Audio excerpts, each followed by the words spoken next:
A claw the length of a grown man's arm was found in a German quarry in 2007. It belonged to a sea scorpion. Not a metaphor, not a nickname invented for a documentary, an actual scorpion, distantly related to the ones that hide under desert rocks today. Except this one grew to 2.5 meters long and hunted in river deltas 390 million years ago.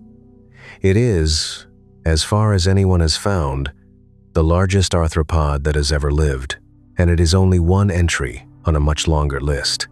Most people picture the prehistoric ocean as a rehearsal for the age of dinosaurs, a warm-up act, all trilobites and simple shells, waiting for something more dramatic to arrive on land. That picture is wrong, and it has been wrong for a very long time. The ocean was never a waiting room. It was the site of the deepest, longest, strangest arms race in the history of life on Earth, and it produced predators that make the dinosaurs on land look almost restrained by comparison. Armored fish that could bite through bone with more force than a modern crocodile. Reptiles the length of a city bus that hunted in total darkness. Sharks with saw blades built into their jaws. Whales that killed other whales for a living. Tonight, we are going back through roughly 500 million years of ocean history to meet 7 of them, not in order of how frightening they look, but in the order the sea actually built them, period by period, each one a response to whatever came before it. Some of these animals you may already know by name.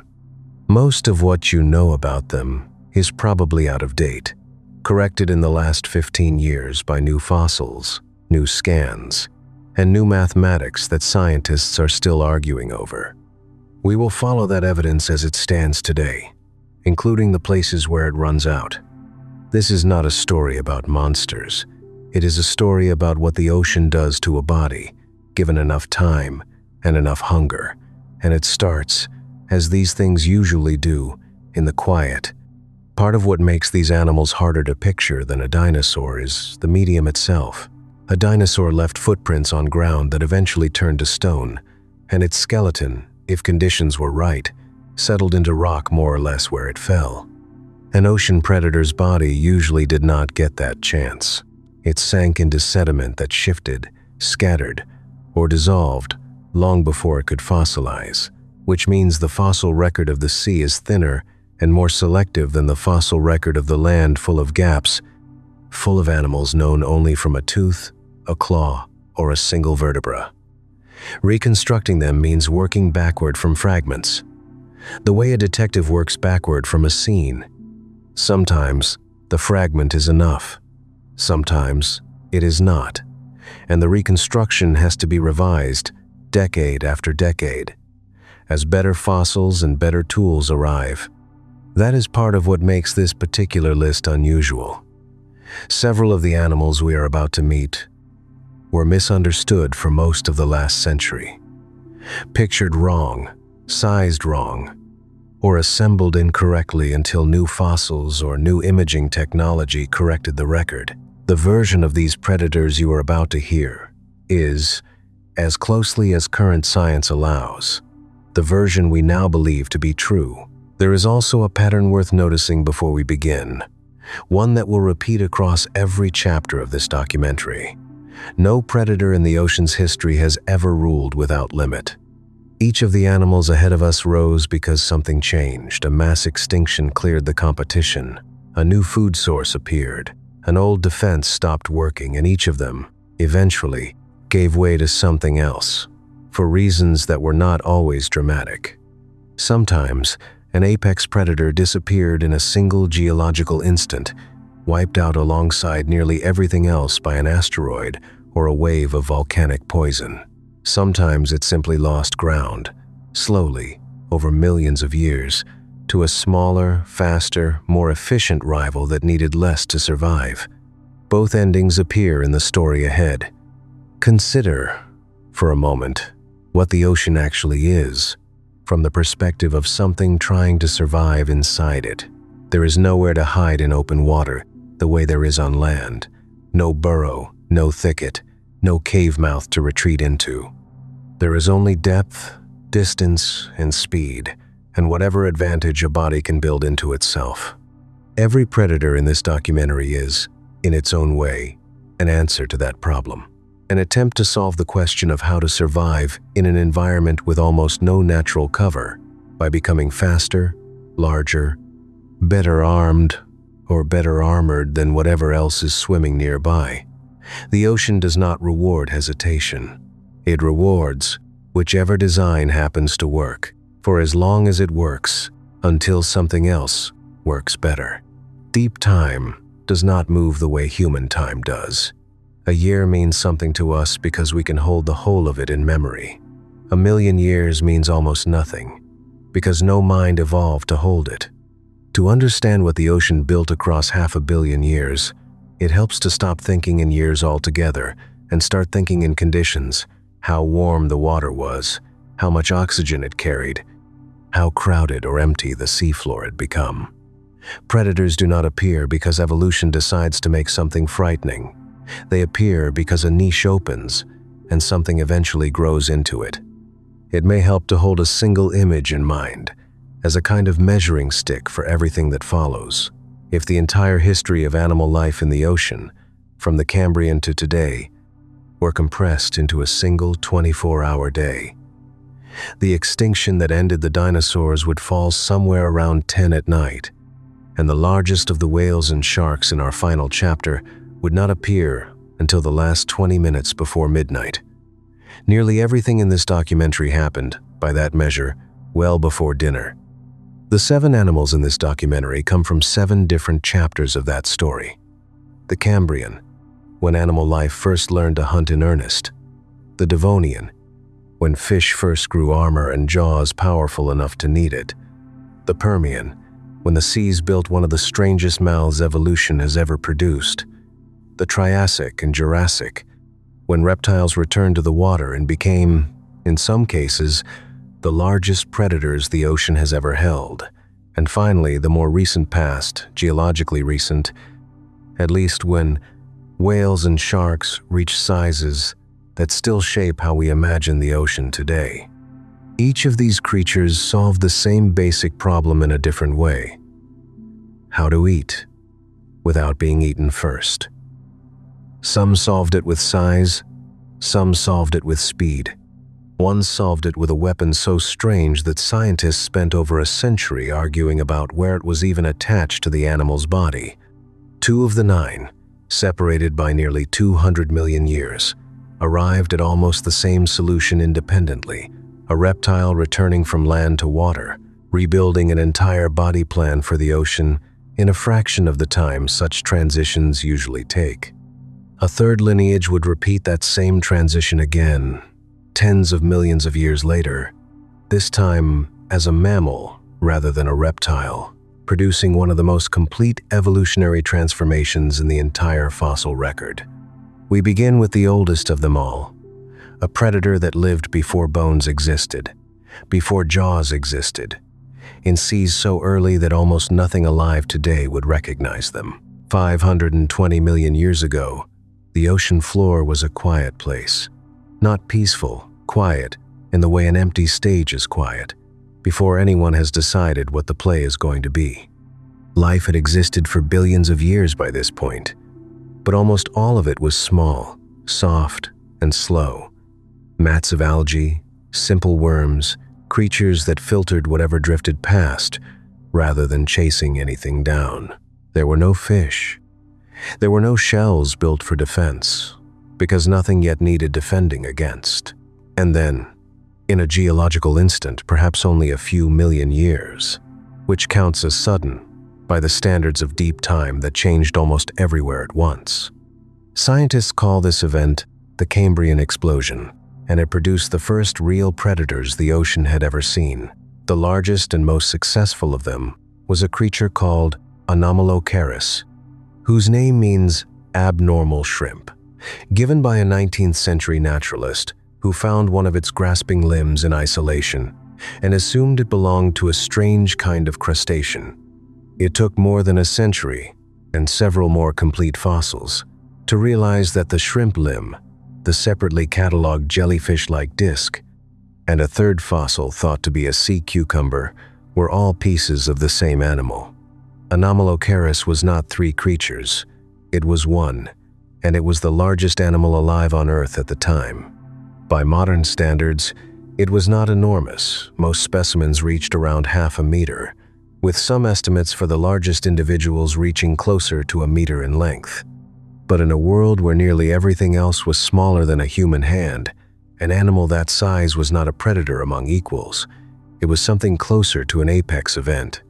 Anomalocaris moved by rippling a series of flexible flaps along the sides of its body, a swimming style unlike anything alive today, more like a manta ray than a fish, if a manta ray had been built from scratch by an entirely different branch of evolution. At the front of its body sat two long, jointed, spine-covered appendages that curled inward like a pair of grasping arms, used to seize prey and draw it toward a mouth unlike any that had existed before. That mouth was a ring of overlapping plates, arranged in a circle, capable of opening and closing like an iris. It was not built for delicate work. It was built for crushing. For decades, the assumption was that Anomalocaris used this mouth to crack open trilobites, the armored, segmented animals that were the closest thing the Cambrian seas had to common prey. It made for a clean story.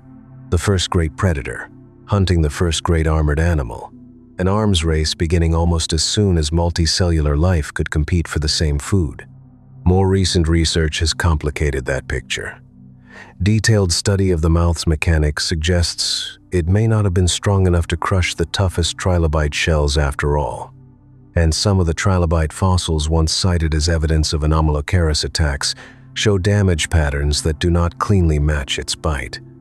The record here is genuinely unsettled. What is not in question is that Anomalocaris was actively hunting something with that mouth and those grasping limbs, soft-bodied prey at the very least, and quite possibly armored prey too, depending on which trilobite and which individual you are looking at. This uncertainty over diet is worth dwelling on because it illustrates something true of nearly every animal in this documentary. The fossil record rarely hands scientists a finished answer. What it hands them, instead, is evidence that has to be weighed, argued over, and sometimes reversed as better material comes to light. Early researchers studying circular, damaged trilobite fossils assumed the damage pattern was a near-perfect match for an Anomalocaris bite, and for years, textbook illustrations confidently showed the predator cracking open trilobite shells like a nutcracker. Later, biomechanical modeling of the mouth's actual structure complicated that story, suggesting the bite may not have generated enough force to break the toughest trilobite armor without risking damage to the predator's own mouthparts. The debate has not been fully settled either way, and it stands as a useful reminder that even the earliest, most famous predator in the ocean's history is still, in some respects, an open scientific question. What made Anomalocaris frightening was not size in any absolute sense. It was context. Imagine an ocean where the largest animal that has ever existed is smaller than your forearm, where nothing has evolved a shell, a spine, or a warning color, because nothing has ever needed one. And then imagine the first creature large enough, fast enough, and equipped enough to change that. Every animal that came after it, every armored trilobite, every animal that eventually evolved eyes sharp enough to see a predator coming from a distance, was responding, in some evolutionary sense, to something like Anomalocaris. It did not just hunt in the Cambrian seas. It helped set the terms other animals would spend the rest of the period trying to survive. Anomalocaris also had something else few animals of its era possessed: genuinely sophisticated eyes. Fossils discovered in Australia in 2011 preserved the compound eyes of a related species in extraordinary detail, revealing over 16,000 individual lenses in each eye, a resolution rivaling that of modern dragonflies, among the sharpest vision of any animal alive today. This was not a creature groping through the dark. It was hunting with eyesight sharp enough to track fast-moving prey across open water, in a world where almost nothing else could see it coming. Much of what we know about the world Anomalocaris ruled comes from a single, extraordinary place. The Burgess Shale, a fossil bed high in the Canadian Rockies, where a series of ancient underwater landslides buried an entire community of soft-bodied animals in fine mud, sealing them away from the oxygen and scavengers that would normally have destroyed them within days. Because of that accident of geology, we do not just have a claw here or a mouthpiece there. We have entire animals, preserved down to the outlines of their internal organs, giving paleontologists something the fossil record almost never offers. A snapshot of a full ecosystem, predator and prey together, at a single moment, 508 million years ago. That snapshot shows a world already more complicated than the phrase simple Cambrian life suggests.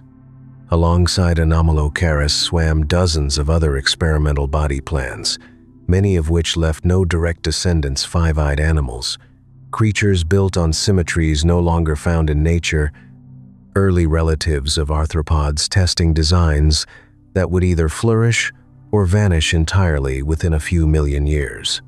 It was, in a real sense, evolution auditioning. Most of the auditions failed. Anomalocaris did not fail. For as long as 10 million years itself, a remarkably long tenure for an apex predator, its basic design worked well enough that later, related species appeared across what are now China, Australia, Canada, Utah, and Morocco, suggesting the anomalocaridid body plan was not a local curiosity but a genuinely global success story, repeated wherever the ocean offered a niche large enough for something to hunt at the top of it. There is a reason paleontologists sometimes describe Anomalocaris as more frightening in context than in isolation. A modern shark, dropped into today's ocean, would be one predator among many, competing with orcas, other sharks, and marine mammals that have spent tens of millions of years honing their own defenses. Anomalocaris faced almost none of that competition. For a significant stretch of the early Cambrian, it did not need to be faster than the fastest thing in the sea, because nothing else was fast. It did not need armor, because nothing else had a weapon that could get through soft tissue with any real efficiency. It was, for a time, simply the largest, best-equipped animal in an ocean that had not yet learned how to fight back. That kind of advantage rarely lasts. But while it lasted, it was close to absolute. The Cambrian explosion that produced Anomalocaris did not happen in isolation, and understanding why it happened at all remains one of the more actively debated questions in evolutionary biology. Leading hypotheses point to a combination of factors converging over a relatively narrow span of geological time. Rising oxygen levels making larger, more energetically demanding bodies viable for the first time. The evolution of hard parts such as shells and exoskeletons, which both improved fossil preservation and offered genuine survival advantages.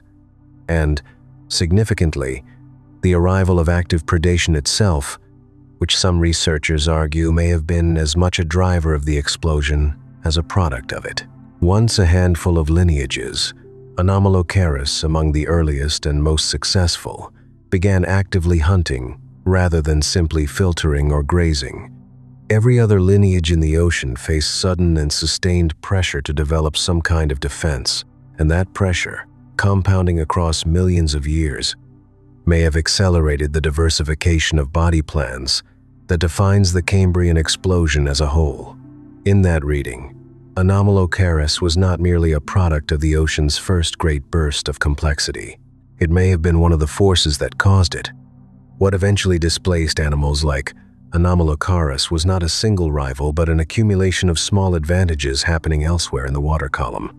Somewhere in these same seas, unnoticed and unremarkable at the time, a lineage of small, soft creatures was developing something new, a flexible internal rod running the length of the body, a forerunner of the spinal column. It would take tens of millions of years for that structure to become bone, longer still for it to become jaws.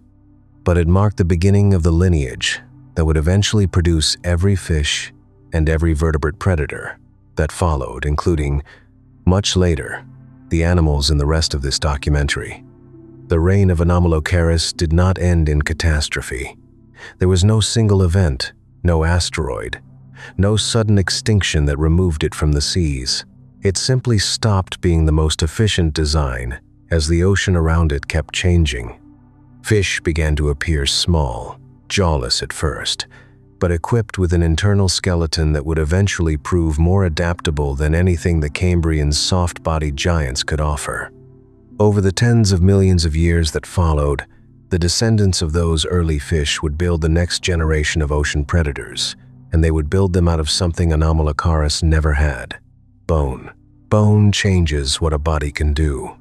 It changes how large an animal can grow before its own weight becomes a liability, how much force a bite can carry, how well a skeleton can survive the process of fossilization in the first place. The next apex predator in this story would not resemble Anomalocaris at all. It would not need grasping limbs or a circular mouth. It would need something closer to a wall-hinged, armored, and strong enough to bite through the very shells and plates that evolution had spent the Cambrian and Ordovician learning to build. 360 million years ago, in the shallow seas that would one day become Ohio, something patrolled the water with a head built like a bank vault. It had no teeth in the conventional sense.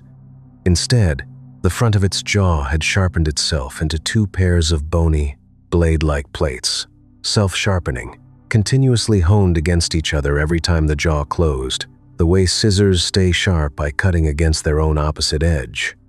This was Dunkleosteus, the largest and most heavily armored member of a group of fish called placoderms, and for much of the late Devonian period, it was very likely the single most powerful predator on the planet.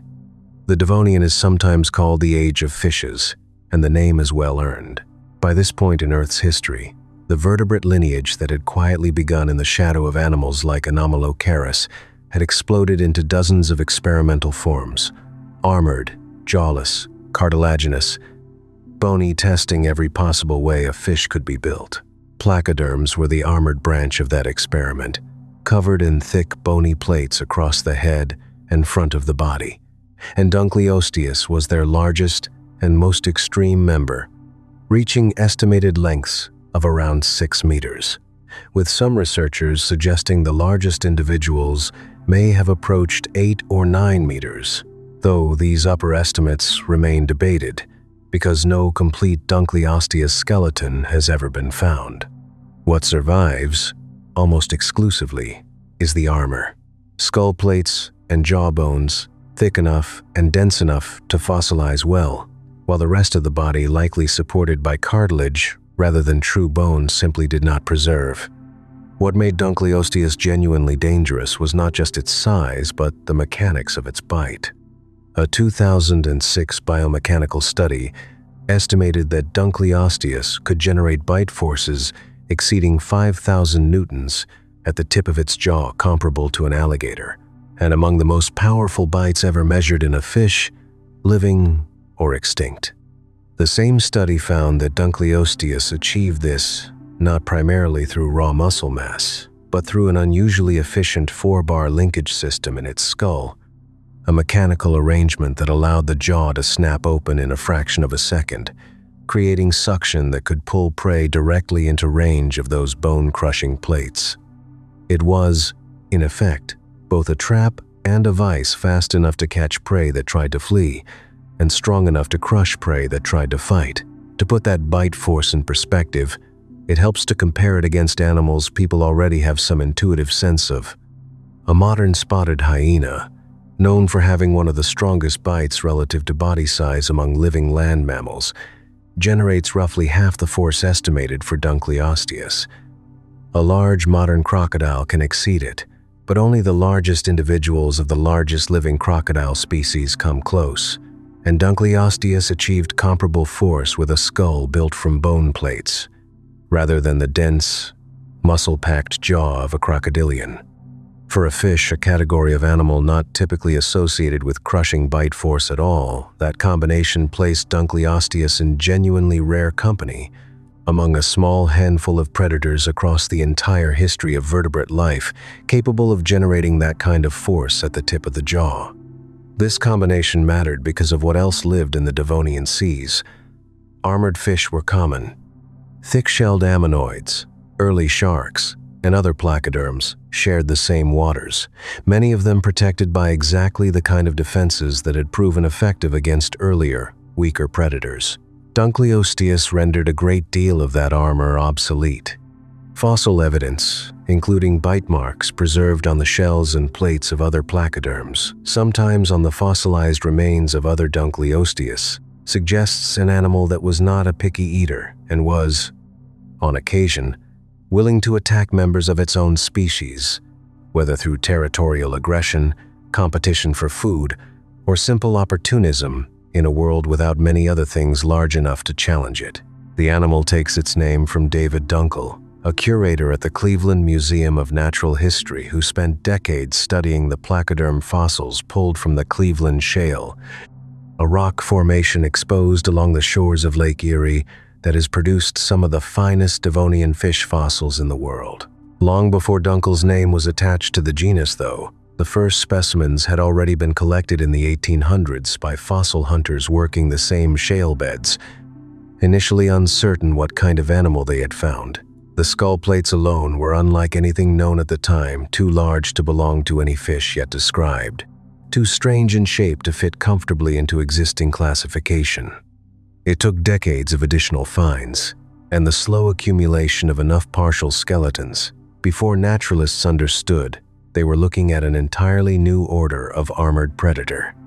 That slow process of understanding is worth pausing on, because it says something about how differently the ocean preserves its predators compared to the land. A land animal's full skeleton, buried in the right conditions, can survive largely intact, giving paleontologists a relatively complete picture to work from immediately.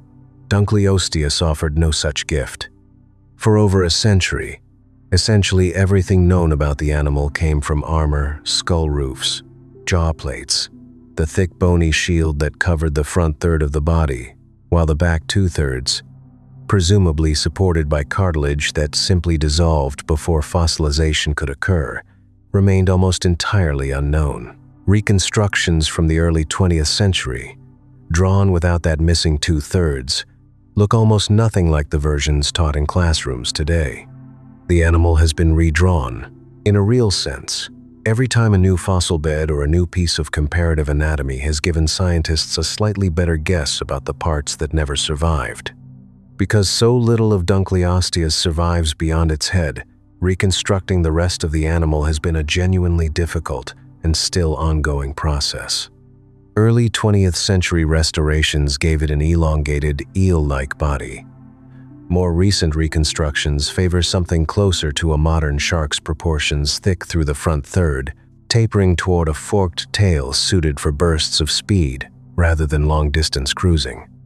Even its exact maximum size remains a live question among researchers, with newer analyses using different scaling methods than the ones that originally produced the widely cited 6 to 8 meter estimates.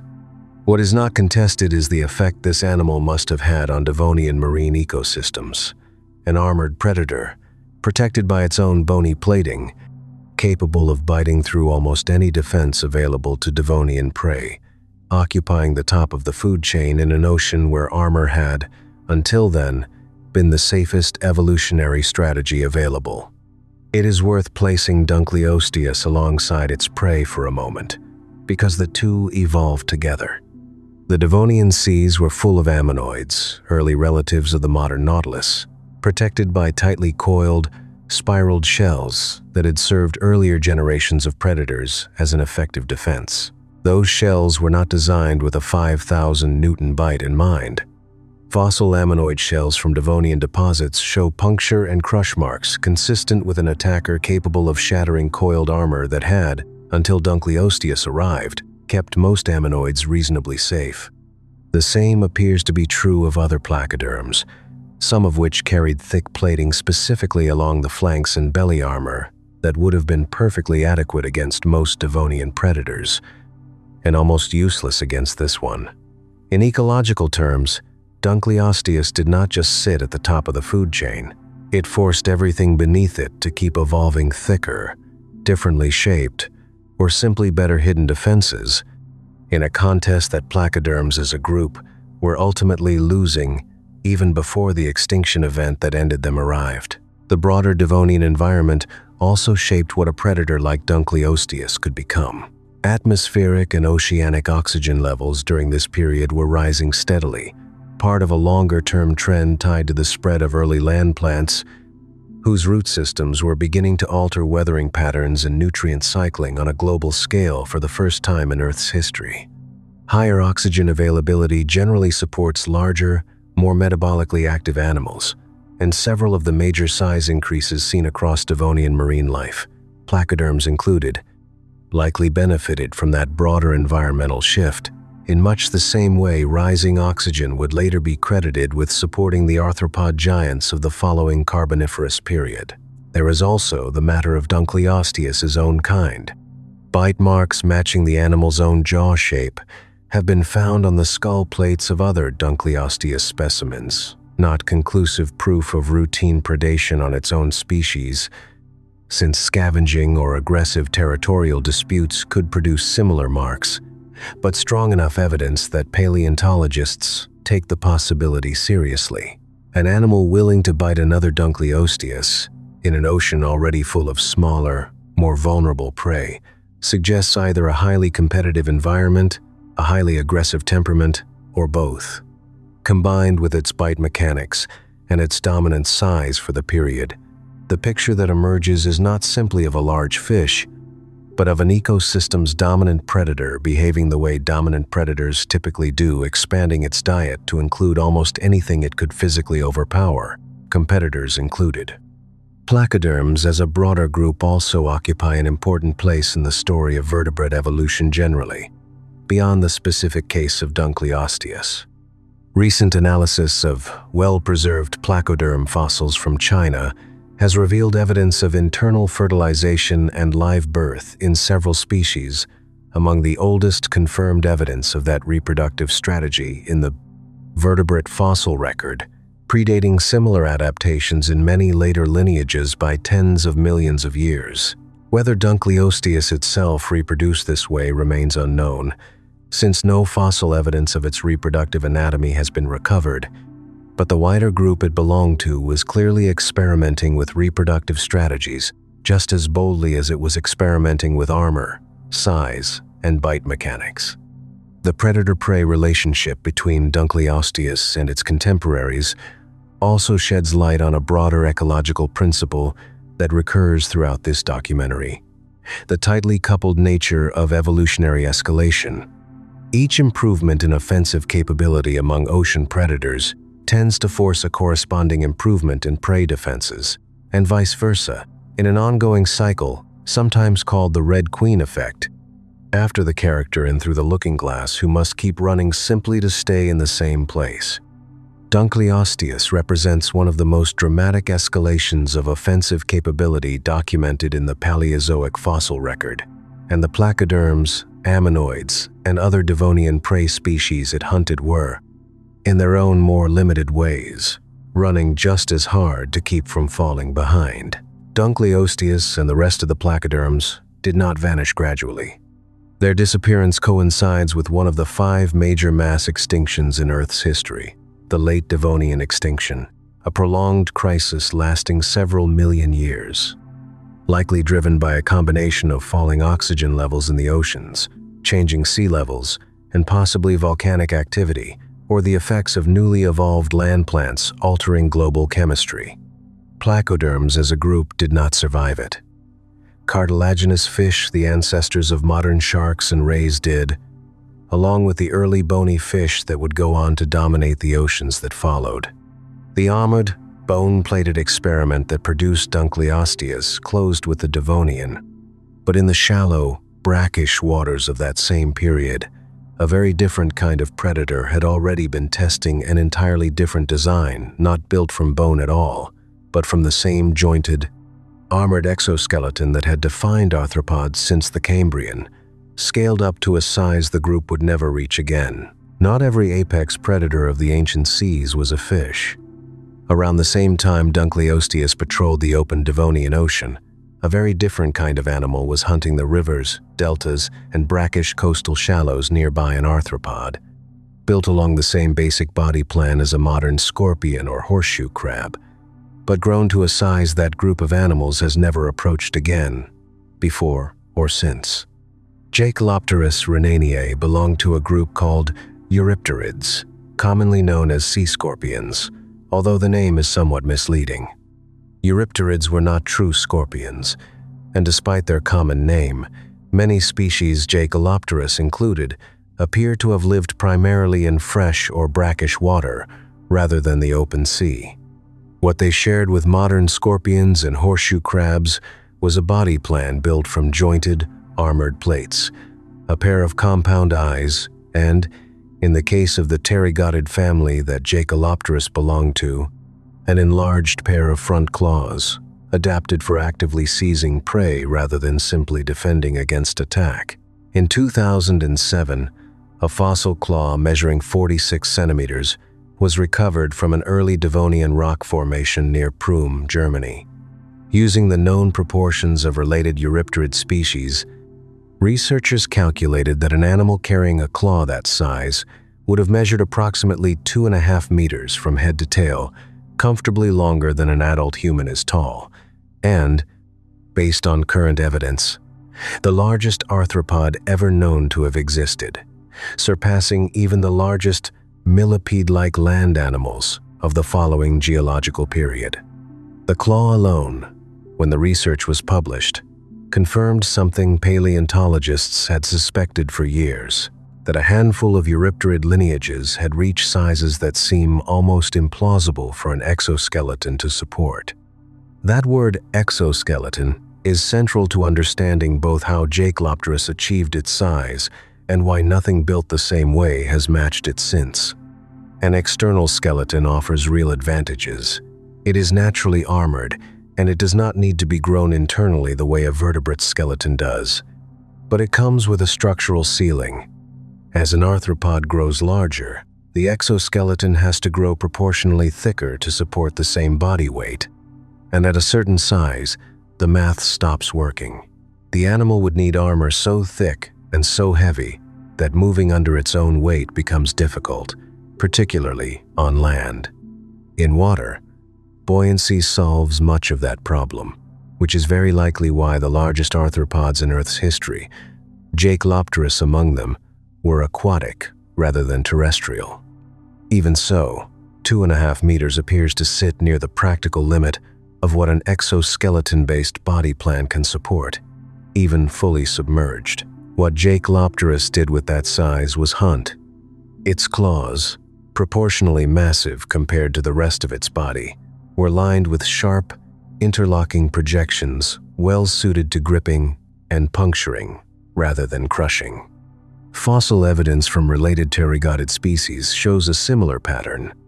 Powerful, blade-edged claws paired with a flattened, paddle-like tail that would have provided strong, sculling propulsion through water, not unlike the tail of a modern crayfish scaled up to the size of a large dog. The eyes, faceted and forward-facing, suggest active, visual hunting rather than the ambush and wait strategy used by some other arthropod predators. This was very likely a fast, aggressive, opportunistic hunter, working the shallow deltas and river mouths of the early Devonian for anything smaller than itself, early fish, other Eurypterids, and quite possibly smaller members of its own species. The eyes of Jacalopterus deserve particular attention, since they offer one of the clearer windows into how this animal actually hunted.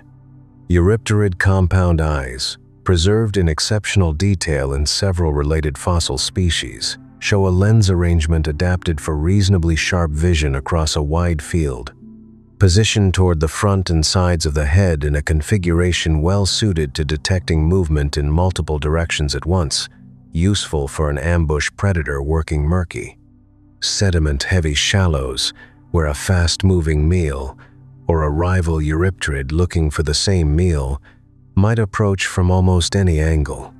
Combined with the claw's evident capacity for a rapid, powerful snapping motion, the overall picture is of an animal built for short, explosive strikes rather than sustained pursuit, closing the gap on unsuspecting prey with a burst of speed before the powerful tail could provide the propulsion needed to close the final distance. It is difficult to fully appreciate how extreme a 2.5-meter arthropod actually is without a direct comparison. The largest arthropod alive today, the Japanese spider crab, can span up to 4 meters across its outstretched legs.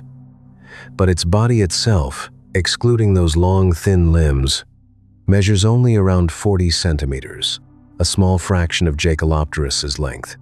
The coconut crab, the largest land-dwelling arthropod alive today, reaches barely a meter across its leg span. Nothing walking or swimming today, built on the jointed, exoskeleton-based body plan that arthropods share, comes anywhere close to matching a fully grown Jacalopterus, and under current atmospheric and ecological conditions, most researchers doubt anything ever will again. It helps to picture the environment Jacalopterus actually hunted in, because it was not the open ocean most people imagine when they hear sea scorpion. The rock formations that have produced Jacalopterus fossils suggest river deltas and estuaries murky, sediment-heavy water, shallow enough that visibility would have been limited and cover would have been easy to find. That kind of environment favors an ambush-capable, opportunistic predator over a pure, long-distance hunter, and it also explains, in part, why Jacalopterus fossils are found where they are. Freshwater and brackish sediments preserve differently than open ocean deposits, and are sometimes more likely to capture large, heavily armored animals intact before they can be scattered by currents or scavengers.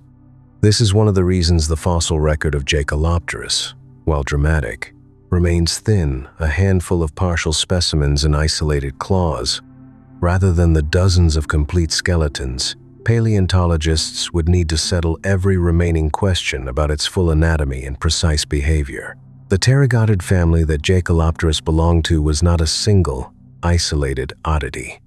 Related genera such as Pterygotus and Acutirimus reached similar, if slightly smaller, sizes across roughly the same span of geological time, suggesting that giant, claw-forward predatory eurypterids were a genuinely successful body plan, tested repeatedly across the Silurian and Devonian periods, in different regions, by different species, descended from a common ancestor.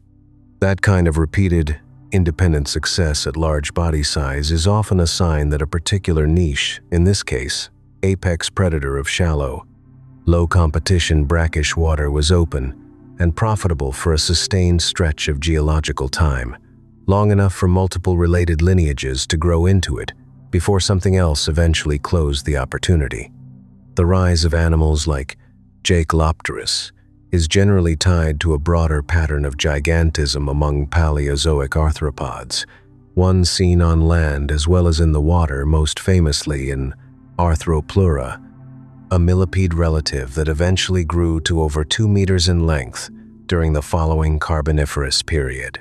For decades, the standard explanation for this size trend was elevated atmospheric oxygen, since arthropods breathe through a diffusion-based system that becomes more efficient and can support larger bodies when oxygen concentration in the air or water is higher than it is today. That explanation still holds reasonably well for the land-dwelling giants of the Carboniferous. It fits Jacalopterus and the aquatic eurypterids somewhat less cleanly, since oxygen levels during the Devonian, when Jacalopterus lived, were not dramatically elevated compared to today. Researchers studying the group now suspect a combination of factors reduced competition from vertebrate predators in these particular freshwater and brackish environments, an abundance of prey, and the simple advantage of being the largest thing in a given body of water, with all the safety and hunting success that comes with it.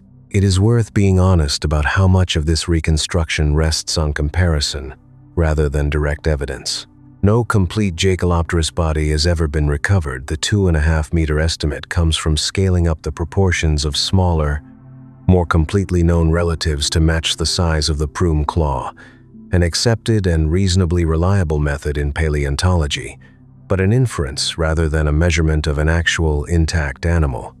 The same is true of much of its assumed behavior: the ambush strategy, the diet, the aggression towards smaller eurypterids, all drawn from a combination of comparative anatomy, trace fossils, and the behavior of the closest living analogs, horseshoe crabs and scorpions, neither of which is a particularly close relative by the standards of 500 million years of separate evolution. This is simply how much of deep time science works. The animal is real. The claw is real. The rest is the most defensible reconstruction current evidence allows, held provisionally, ready to be revised the moment a more complete fossil turns up. There is a strange kind of irony in how eurypterids are remembered today, given how completely their largest members have vanished from popular imagination compared to dinosaurs, or even some of the other animals in this documentary.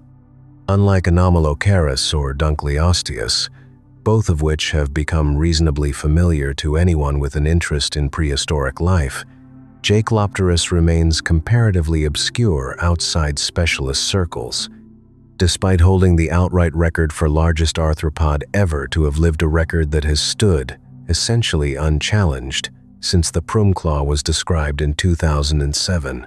Part of the reason may simply be the thinness of the fossil record behind it.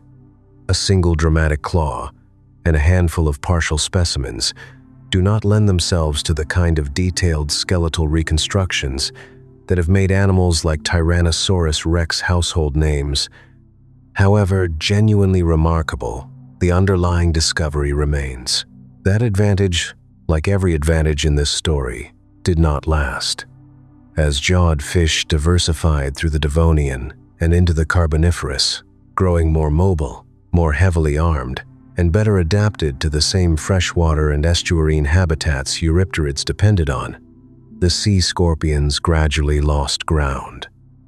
The group persisted for tens of millions of years after Jacalopterus itself vanished, but never again reached anything close to its size. By the end of the Permian period, eurypterids were extinct entirely.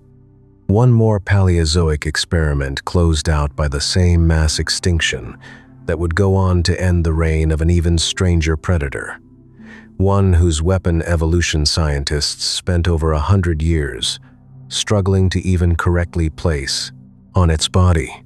By the early Permian period, roughly 270 million years ago, the ocean had already rebuilt itself twice, once after the rise and fall of animals like Anomalocaris, and again after the extinction that ended the reign of Dunkleosteus and the armored placoderms. Sharks and their relatives, the cartilaginous fish, had spent the intervening tens of millions of years quietly diversifying, testing body shapes and feeding strategies that bony fish and reptiles had not yet claimed. Most of that diversification left a fossil record paleontologists could work with in the usual way: teeth, jaws, sometimes partial skeletons, gradually assembled into a reasonably coherent picture. One species broke that pattern so thoroughly that it took more than a century and the accidental cooperation of a curious specimen and a CT scanner to understand what its own mouth actually looked like.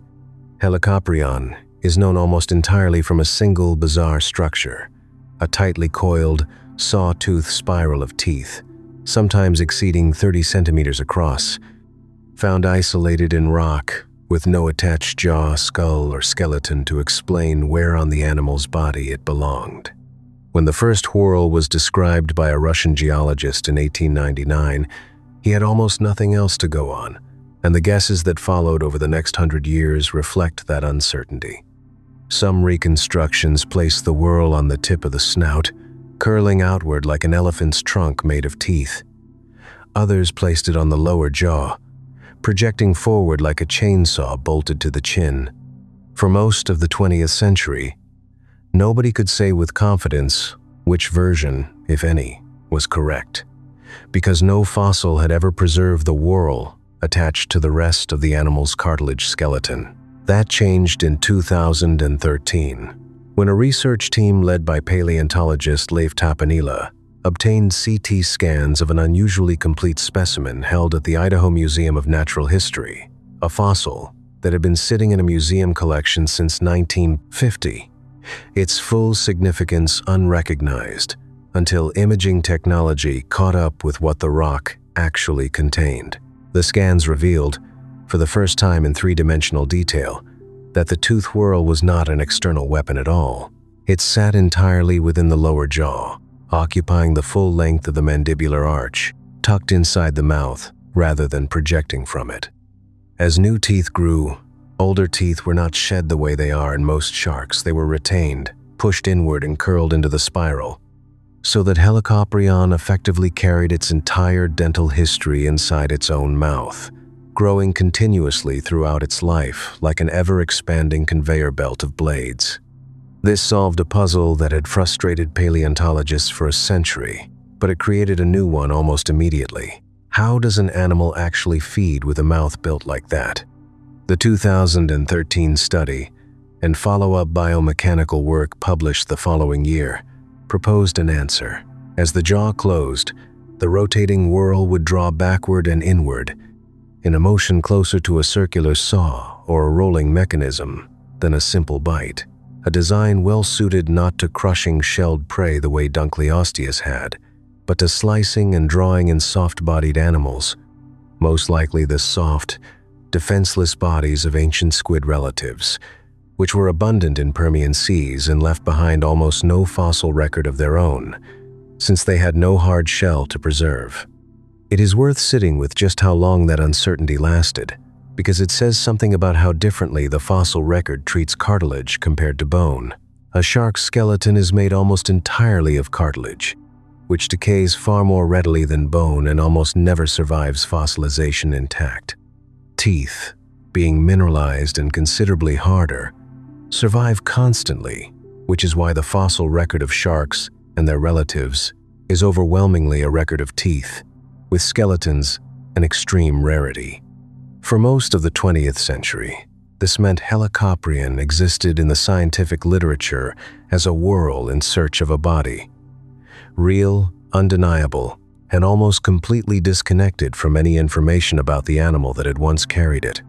Illustrators and textbook authors filled that gap with their best guess, and those guesses, however reasonable at the time, hardened into a public image of Helicoprion that had almost no supporting anatomy behind it, an image many documentaries and books continued to reproduce for years after the 2013 scan had already corrected.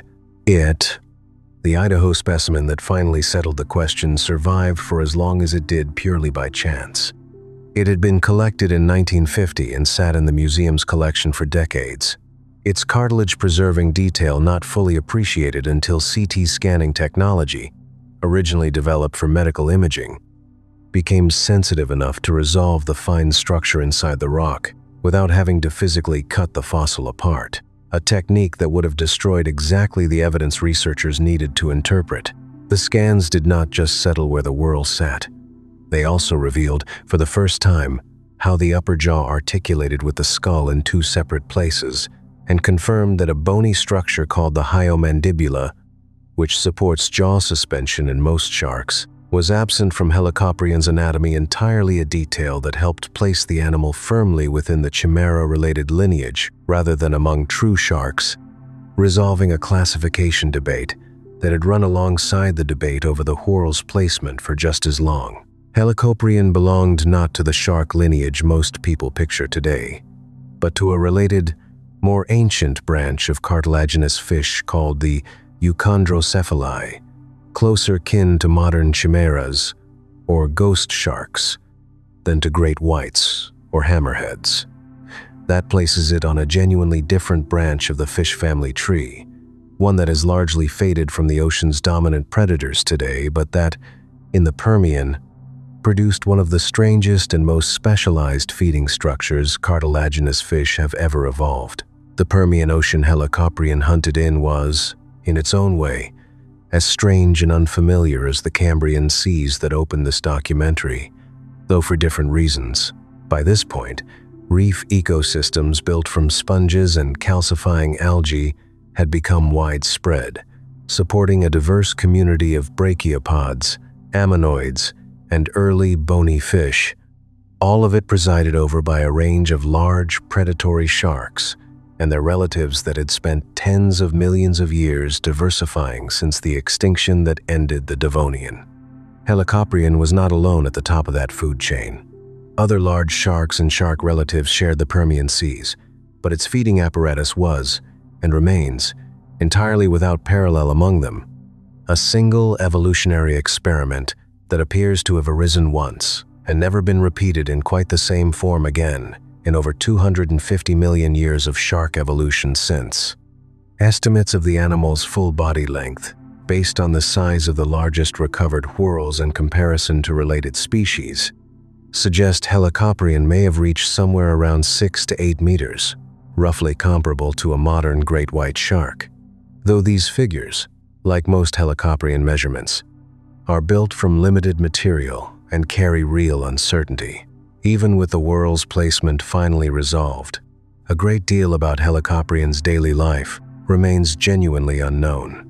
Its preferred depth range, its migratory patterns, if any existed, whether it hunted alone or in groups, and how long a single individual lived are all questions the current fossil evidence simply cannot answer with confidence, since whorls and the rare associated cartilage are essentially the only material available for study. This is a useful point to sit with, because it applies to nearly every animal in this documentary to some degree. The fossil record tells us what an animal was built to do, with reasonable confidence, far more often than it tells us how that animal actually spent its days. What makes Helicoprion worth including in a list of the ocean's most frightening predators is not raw size or bite force in the way Dunkleosteus earns its place.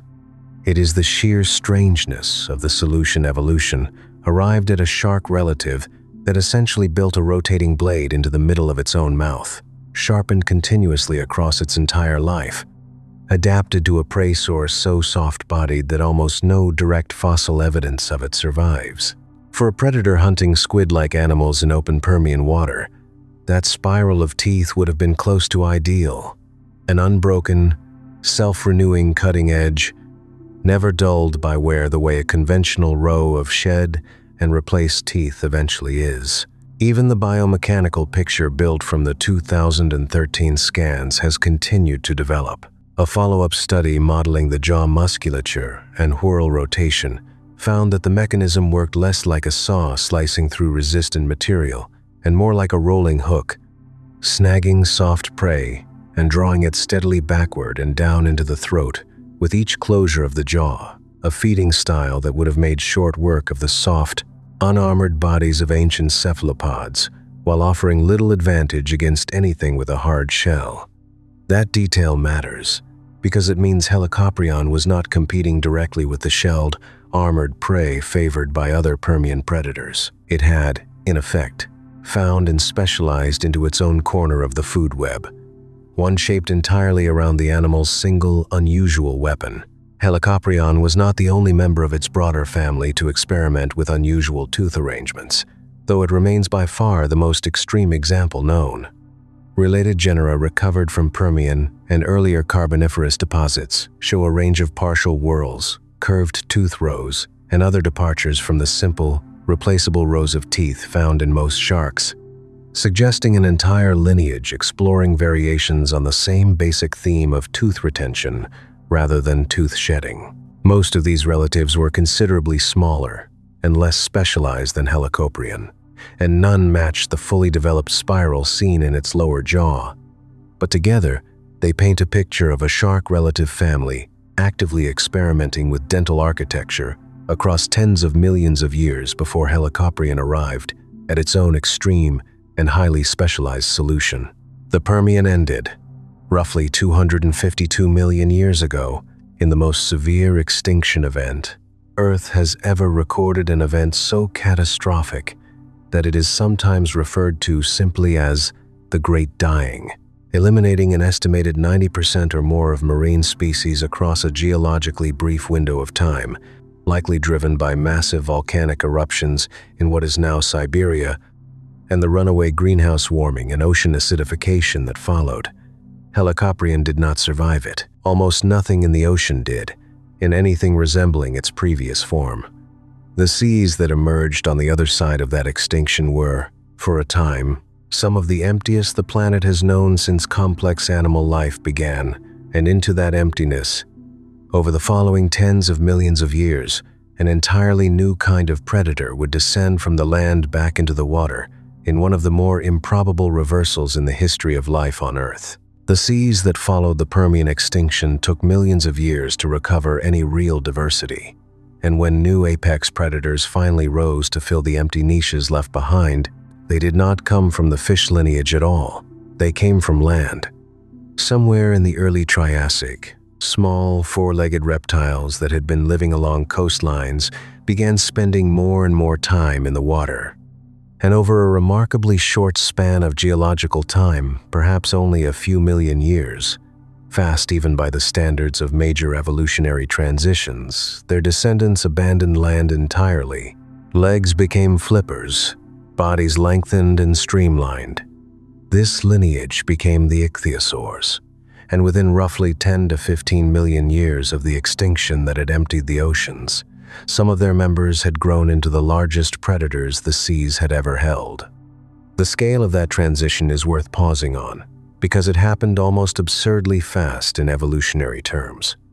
Ichthyosaurs went from small, land-capable reptiles to fully marine, dolphin-shaped giants faster than almost any other major vertebrate transition on record, a shift researchers still study closely, because it offers one of the clearest examples in the fossil record of just how quickly a body plan can be rebuilt when an ecological opportunity is large enough and empty enough. The speed of that recovery stands out sharply against the scale of the Permian extinction that preceded it. Ecosystems devastated as thoroughly as those at the end of the Permian typically take considerably longer to rebuild any real diversity. And yet within roughly 10 million years, a lineage that started as small, land-capable coastal reptiles had produced animals rivaling the largest whales alive today. Some researchers have suggested this unusually rapid recovery reflects just how completely empty the largest predator niche had become, with almost nothing left to compete against. The earliest ichthyosaurs faced remarkably little resistance in growing quickly toward the upper limits their basic body plan could support. The clearest evidence of just how large that opportunity became comes from Nevada, in rock formations that have produced the fossils of Shonosaurus and its relatives, a group of Triassic ichthyosaurs among the largest marine reptiles ever discovered. Shonosaurus popularis, first described from specimens found in the 1920s and studied in earnest through the mid-20th century, reached lengths of around 15 meters. That was already an extraordinary size for a Triassic animal. Roughly 230 million years ago, when most other vertebrates, on land and in the sea, were still relatively modest in scale. But it was not, it turned out, the ceiling. In 2004, a partial skeleton discovered in British Columbia and formally described years later was assigned to a related genus, Shastasaurus, or in some analyses grouped closely with it, and estimated at approximately 21 meters in length, comparable to some of the largest whales alive today, and larger than almost any other predator, marine or terrestrial, that has ever been documented in the fossil record. Estimates for the largest Triassic ichthyosaurs have shifted as new specimens and new analytical methods have emerged, and researchers continue to debate exact figures, but the general picture holds. Within just a few million years of one of the most severe extinctions in Earth's history, ichthyosaurs had evolved into animals rivaling the size of modern blue whales, doing so from ancestors that had been walking on land a geological eye blink earlier. Size alone raises an obvious question. What does an animal that large actually eat?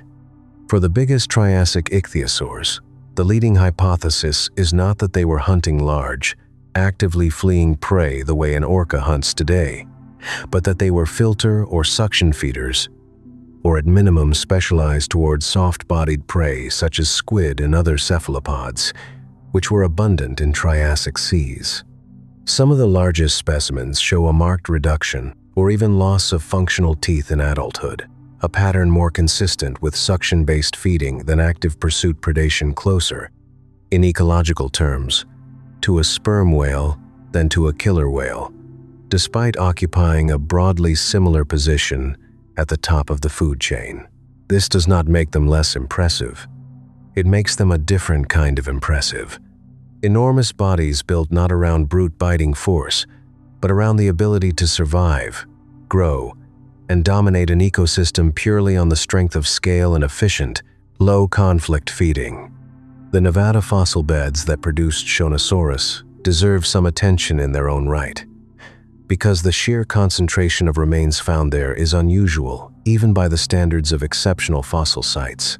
Dozens of individuals have been recovered from a relatively confined area, in a formation now protected as Berlin Ichthyosaur State Park.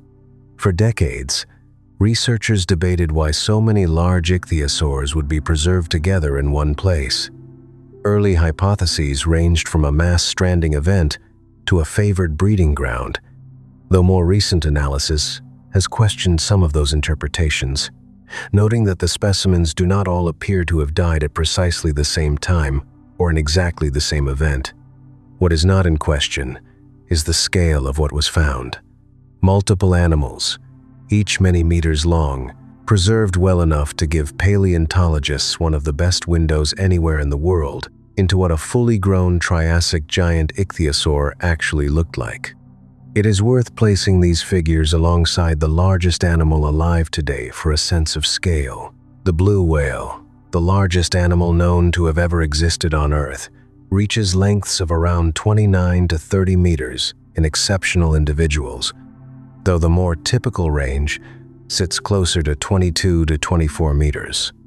Even the more conservative estimates for the largest Triassic ichthyosaurs place them within reasonable range of a typical adult blue whale, an extraordinary comparison for an animal that evolved from land-dwelling reptiles, fraction of the time it took whales to complete a broadly similar transition tens of millions of years later.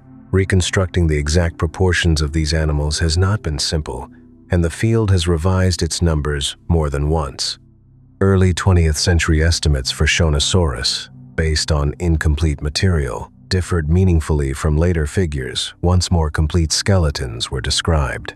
The 21-meter estimate for the British Columbia specimen assigned to Shastasaurus has itself drawn some scrutiny from researchers who argue the skeletal material is too incomplete to support such a precise figure with full confidence, and more conservative estimates place some of the largest Triassic ichthyosaurs somewhat smaller, in the range of 17 to 18 meters, still enormous, still comparable to a sperm whale, but shy of matching the length of the largest blue whales. This kind of ongoing revision is normal in paleontology, particularly for animals known from only a handful of specimens, and it is worth stating plainly rather than smoothing over. The giant ichthyosaurs of the Triassic were, by any reasonable estimate, among the largest predators the ocean has ever produced, even if their exact maximum length remains a genuinely open scientific question. What makes their story worth including in a documentary about frightening ocean predators is not aggression or bite force, since the evidence increasingly points away from that image for the largest species.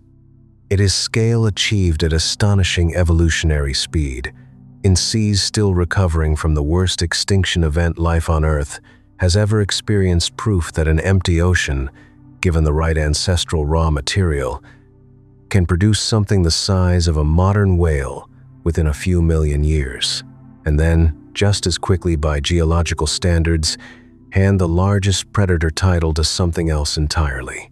Not every large ichthyosaur followed that pattern.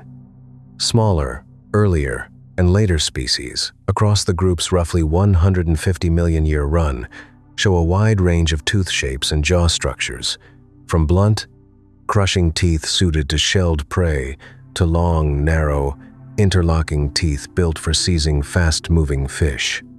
The group as a whole represents one of the most successful and long-lived reptilian returns to the ocean in Earth's history, persisting from the early Triassic all the way through most of the Cretaceous period, adapting again and again to changing prey, changing competitors, and changing ocean conditions across well over 100 million years.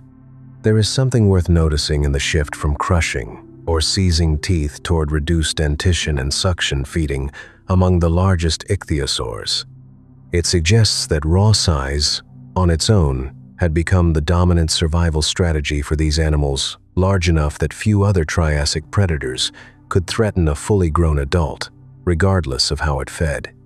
That kind of safety through scale is a different evolutionary path than the one taken by Dunkleosteus or Helicoprion, both of which relied on specialized weaponry to secure their position at the top of the food chain. The giant ichthyosaurs, at least at their largest, appear to have simply outgrown the need for one. Something here is unusual. Across the whole of this documentary, an apex predator being displaced primarily by a rival, rather than by an extinction event or a shift in climate. Most of the transitions in this story involve some form of external catastrophe, clearing the way for whatever comes next. The ichthyosaurs' decline from their largest sizes appears to have been different, a case of one successful marine reptile lineage gradually losing ground to another in a shared ocean over an extended and still not fully understood span of the Jurassic period. It is a reminder that competition between predators, and not just environmental upheaval, has shaped the ocean's history just as powerfully across deep time. What eventually ended the giant-bodied phase of ichthyosaur evolution appears to have been competition rather than catastrophe. By the later Triassic and into the Jurassic, a new group of marine reptiles was rising alongside them, plesiosaurs, and within that group, a heavily built, short-necked lineage called plesiosaurs, which would go on to produce some of the most powerful bite forces ever recorded in a marine predator. As that competition intensified, ichthyosaurs as a group appear to have shifted towards smaller, faster, more dolphin-like forms rather than continuing to compete at the largest end of the size spectrum, ceding the very largest apex predator niche to a rival design that was, in its own way, about to become even more frightening. By the middle of the Jurassic period, roughly 165 million years ago, the ocean's largest predator was no longer built for scale alone. It was built around a single, devastating weapon, a skull sometimes exceeding 2 meters in length, packed with teeth as long as a human forearm, driven by jaw muscles powerful enough to generate what several researchers have described as one of the strongest bites of any animal, living or extinct. This was the pliosaur, a short-necked, heavily built branch of the plesiosaur family, and for a significant stretch of the Jurassic and Cretaceous periods, the most formidable predator the sea had ever produced. Pliosaurs are often confused, in popular imagination, with their long-necked plesiosaur relatives, the classic image of a small head on a long, serpentine neck, propelled by 4 broad flippers. Pliosaurs inverted that body plan almost entirely. The neck was short and thick, sometimes barely longer than the skull itself, while the head grew disproportionately large, built less like a snake's and more like a battering ram equipped with teeth. This was a body designed for one purpose: closing distance quickly, using 4 powerful, wing-like flippers that provided propulsion unlike almost anything in the modern ocean, then ending the encounter fast with a single, overwhelming bite. Several genera carried this design to different extremes across roughly 70 million years. Megalodon, made disproportionately famous by television documentaries in the early 2000s that significantly overstated its size, likely reached somewhere in the range of 6 to 7 meters, an impressive predator, but far smaller than the wildly inflated 25-meter figure that circulated for years in popular media before more careful analysis of the fossil material corrected the record. Kronosaurus, known from Cretaceous deposits in Australia, reached somewhere around 9 to 10 meters, with a skull alone stretching close to 3 meters in some estimated reconstructions. And Pliosaurus, particularly a specimen nicknamed the Weymouth Bay pliosaur, recovered from Jurassic rock along England's southern coast, is now regarded by many researchers as one of the largest and most powerfully built pliosaurs known, with skull length estimates exceeding 2 meters and an overall body length likely in the range of 10 to 12 meters. The bite force estimates attached to these skulls are, even by the standards of this documentary, difficult to fully picture. Biomechanical modeling of large pliosaur skulls has produced bite force estimates in the tens of thousands of newtons figures that, if accurate, would place these animals among the hardest biting predators to have ever lived, considerably exceeding the bite force of a Tyrannosaurus rex and dwarfing that of any predator alive in today's oceans, including the largest crocodiles. These estimates carry meaningful uncertainty, since they depend on reconstructing jaw muscle mass and leverage from fossilized bone alone, and different modeling approaches have produced somewhat different figures. But even the more conservative end of the range describes an animal capable of shattering the shell of an ammonite, biting clean through the body of another marine reptile, or, based on fossil evidence of pliosaur bite marks found on the bones of other pliosaurs, occasionally attacking members of its own kind. That last detail is not speculation drawn from anatomy alone. Fossilized bones bearing puncture marks matching pliosaur tooth spacing have been recovered showing evidence of attacks on other large marine reptiles, including, in at least one well-documented case, a bite pattern consistent with one large pliosaur attacking another. Combined with stomach contents preserved in some specimens, including the remains of other marine reptiles, the picture that emerges is of an animal at the very top of its ecosystem, with few or no natural predators of its own as an adult, and a hunting strategy built around ambush, speed, and overwhelming force rather than prolonged pursuit. Pliosaurs hunted using a swimming style increasingly well understood through biomechanical study of their four-flipper propulsion system, a configuration with no true modern equivalent. Rather than relying on a single pair of flippers for thrust the way a sea turtle or penguin does, pliosaurs appear to have used all four flippers in a coordinated underwater flight stroke, generating both lift and propulsion simultaneously. This would have granted them a combination of acceleration and maneuverability difficult for slower-moving Jurassic prey to escape, closing distance rapidly before that oversized, overwhelming skull did the rest of the work. The Weymouth Bay pliosaur is worth dwelling on a little longer, both for what it represents scientifically and for how it was found. The skull was recovered in fragments from crumbling cliffs along England's Jurassic coast, a stretch of coastline so rich in marine reptile fossils that it has been producing significant finds since the early 1800s, when early fossil collectors working largely without the benefit of modern geology or evolutionary theory first began pulling ichthyosaur and plesiosaur remains from the same eroding rock. The specimen's skull, once reconstructed, measured slightly over 2 meters in length, among the most complete large pliosaur skulls ever recovered, and gave researchers an unusually clear picture of the animal's jaw, musculature, tooth arrangement, and, through detailed CT scanning, the internal structure of its brain case and inner ear evidence that has since informed estimates of how the animal may have sensed prey, including the possibility of an acute sense of smell adapted to detecting blood or decaying carcasses across long distances underwater. The recovery and preparation of the Weymouth Bay specimen also illustrates how physically demanding this kind of fossil work actually is. The skull fragments were embedded in unstable cliff material prone to collapse, requiring careful, incremental excavation across multiple field seasons, followed by years of laboratory preparation to clean, stabilize, and reassemble the fragments into a coherent skull. This is typical of major marine reptile discoveries generally. The dramatic moment of finding a fossil is usually followed by a much longer, far less publicized process of extraction and reconstruction, often taking longer than the fossil itself took to be noticed, eroding out of the rock in the first place.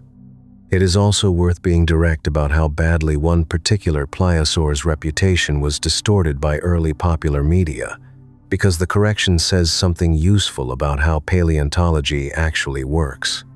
Leopleurodon's much-repeated 25-meter estimate originated from a single television documentary, not from a peer-reviewed size analysis, and was based on a poor scaling comparison rather than careful study of the available fossil material. Subsequent, more rigorous analysis of actual Leopleurodon fossils brought that figure down dramatically to something closer to 6 or 7 meters, still an impressively large predator, but a fraction of its televised size. The gap between those two numbers is a useful reminder that popular imagination and scientific evidence do not always move at the same pace, and that the version of a prehistoric animal most people picture is sometimes decades out of date compared to what the fossil record actually supports. For close to 70 million years, some version of this basic design, short neck, massive head, foreflipper propulsion, devastating bite, remained near the top of the marine food chain across the Jurassic and well into the Cretaceous. Beyond raw bite force, researchers studying pliosaur skulls have found evidence of an unusually developed sensory system built directly into the snout. Small pits scattered across the bone of the upper jaw, similar in arrangement to structures found in modern crocodilians, are thought to have housed pressure-sensitive receptors capable of detecting subtle movement in the surrounding water, a system that would have let a pliosaur track fleeing or struggling prey, even in low visibility. At night, or in the murky, sediment-heavy water common along Jurassic coastlines. Combined with the foreflipper propulsion system, this suggests an animal built for a very particular kind of hunting. Locate prey through a combination of sight, smell, and pressure sensing, close the distance in a rapid, coordinated burst, and end the pursuit almost immediately with a single overwhelming bite, rather than through any extended chase. Little is known with certainty about pliosaur reproduction, though comparative anatomy with better studied plesiosaur relatives offers some clues. A remarkable plesiosaur fossil discovered with a single, large, well-developed embryo preserved inside the body cavity provided the first strong direct evidence that these marine reptiles gave birth to live young in open water, rather than returning to land to lay eggs the way sea turtles do today. If pliosaurs followed a similar reproductive strategy, as their close relationship to plesiosaurs suggests they likely did, it would mean an entire population of these apex predators lived out their complete life cycle without ever leaving the ocean at all. A genuinely different existence from the ichthyosaurs profiled earlier in this documentary, which independently evolved live birth of their own, or from the mosasaurs and whales that would eventually follow them into the same waters. Even the most conservative pliosaur estimates place these animals well outside anything the modern ocean can offer for comparison. No living marine predator combines a skull of that size, a bite force in that range, and a hunting style built around explosive speed rather than patient pursuit. The closest modern comparison, in terms of raw bite force relative to body size, is probably the saltwater crocodile, and even the largest recorded crocodile bites fall well short of the upper estimates calculated for the largest pliosaurs. For roughly 70 million years, an animal shaped like nothing alive today held that position at the very top of the ocean's food chain, twice over, once in the Middle Jurassic, and again, in slightly different form, through much of the Cretaceous that followed. What eventually displaced the pliosaurs was not a single dramatic event, but a slow changing of the guard through the later Cretaceous, as ocean conditions shifted and a very different reptile lineage, descended from small, land-dwelling lizard relatives rather than from anything that had spent tens of millions of years already in the water, began moving into the same open ocean the pliosaurs had ruled for so long. The reptile that eventually displaced the pliosaurs did not descend from any earlier marine lineage at all. It descended from monitor lizards, the same broad family that includes today's Komodo dragon and its rise into the ocean, like the rise of the ichthyosaurs roughly 150 million years earlier, happened with startling speed. Mosasaurs appear in the fossil record as modest, semi-aquatic lizards in the early late Cretaceous, and, within around 25 million years, had produced species exceeding 15 meters in length, spread across every ocean on the planet, and had become, by the final few million years of the Cretaceous, the dominant predators in the sea. Mosasaurus hoffmanii, the largest and best-known member of the group, reached estimated lengths of up to 17 or 18 meters, propelled by a long, powerful, shark-like tail. That late Cretaceous fossils show was more deeply forked than earlier reconstructions, assumed a correction driven by soft tissue impressions, preserved in exceptional specimens, which revealed a tail fluke unlike anything artists had drawn before that evidence came to light. The skull was built long and narrow, lined with sharp, conical teeth well suited to gripping fast-moving prey, and equipped with a genuinely unusual adaptation, a loosely hinged lower jaw, similar in principle to the one found in modern snakes, that allowed the mouth to flex and accommodate prey considerably larger than the width of the skull alone would suggest.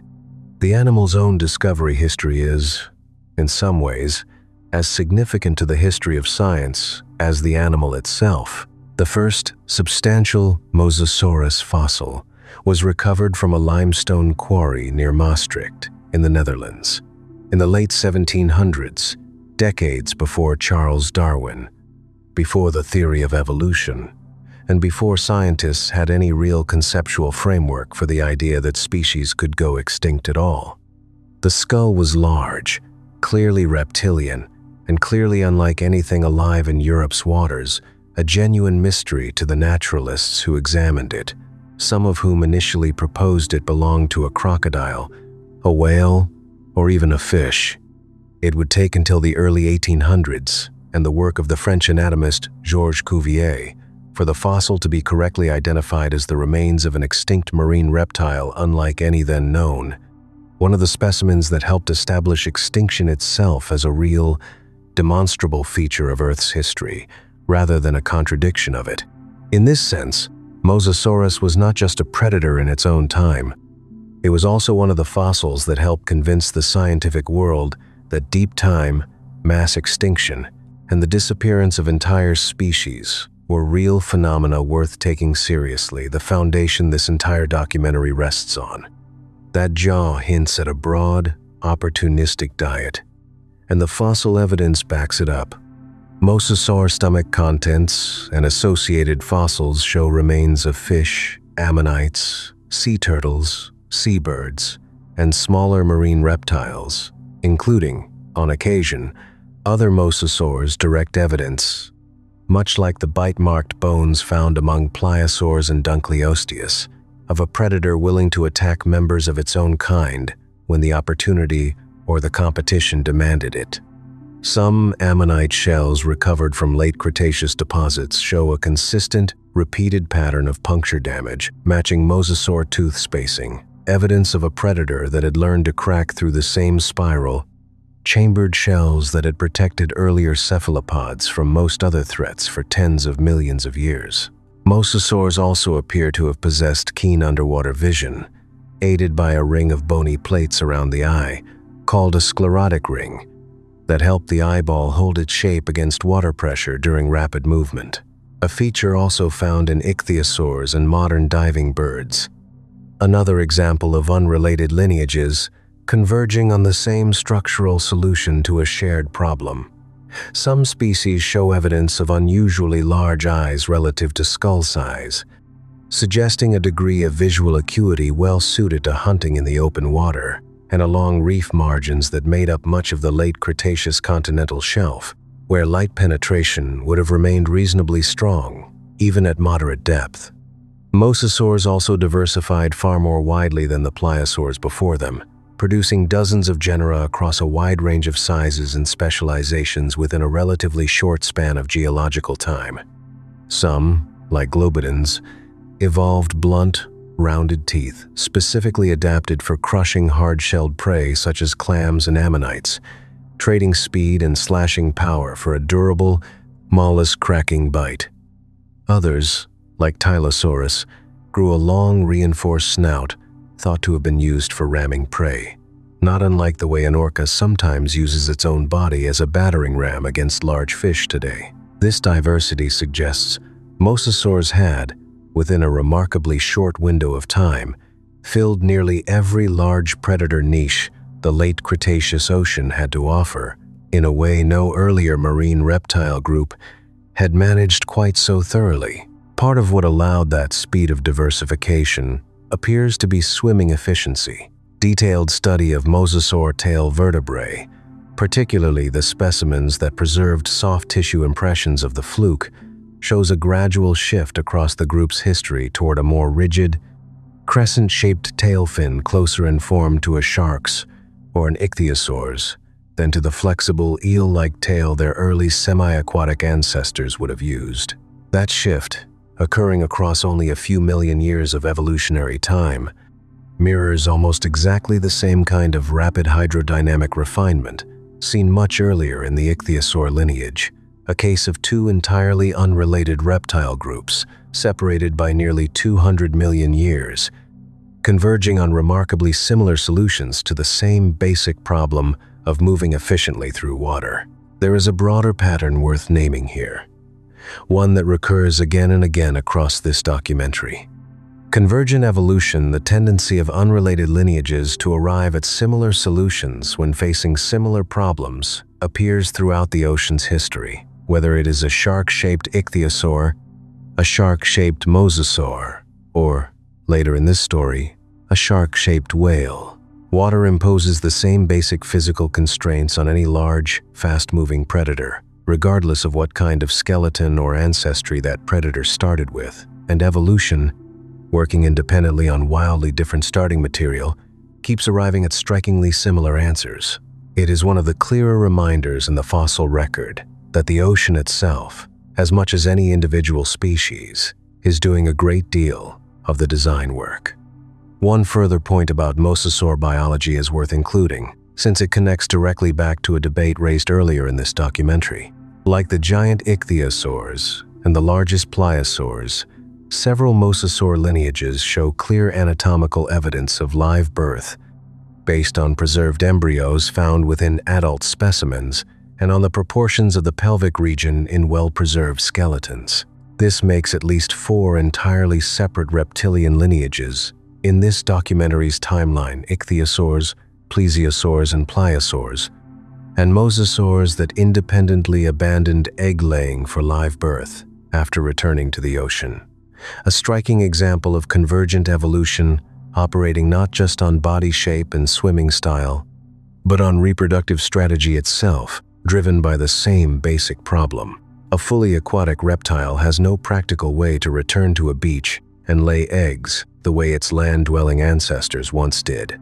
Mosasaurs also left behind an unusually detailed record of their own growth and development, thanks to fossil beds that preserve individuals at multiple life stages, side by side. Juvenile mosasaur remains show proportionally larger eyes and different tooth spacing compared to adults, suggesting young mosasaurs may have hunted smaller, different prey than fully grown individuals, gradually shifting diet as they matured, a pattern documented in some detail for Mosasaurus and several related genera, and one that offers a rare, relatively complete picture of how an ancient marine reptile's ecological role changed across its own lifetime, rather than remaining fixed from birth to death. By the final few million years of the Cretaceous, mosasaur fossils have been recovered from every continent, including Antarctica, showing just how completely the group had spread across the world's oceans in a comparatively short span of geological time.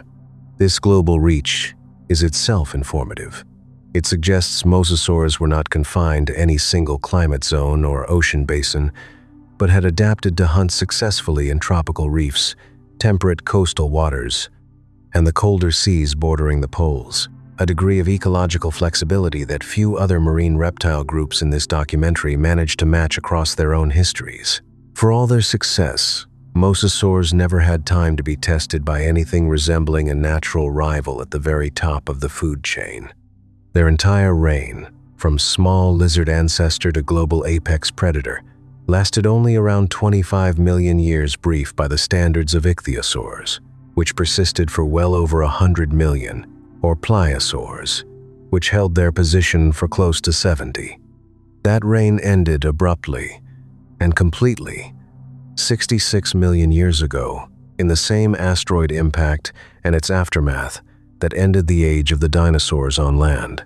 Mosasaurs, plesiosaurs, and the last of the great marine reptiles vanished together in a geological instant, closing out an era of reptilian ocean dominance that had run, with only brief interruptions, since the early Triassic. Nearly 185 million years of reptiles ruling the sea ended within what the fossil record suggests was likely a matter of months. What followed was one of the emptiest periods for large ocean predators in this entire story. For several million years after the extinction, the seas held almost nothing resembling an apex predator at all. Smaller sharks, smaller fish, ecosystems still rebuilding from the collapse of entire food chains. Into that emptiness, a new and entirely unexpected lineage would soon descend from the land, the way the ichthyosaurs once had, the way the mosasaurs once had, except this time, the animals moving back into the water were mammals, and within a remarkably short span of time, they would produce a predator built less like anything reptilian and more like something closer to a crocodile crossed with a whale.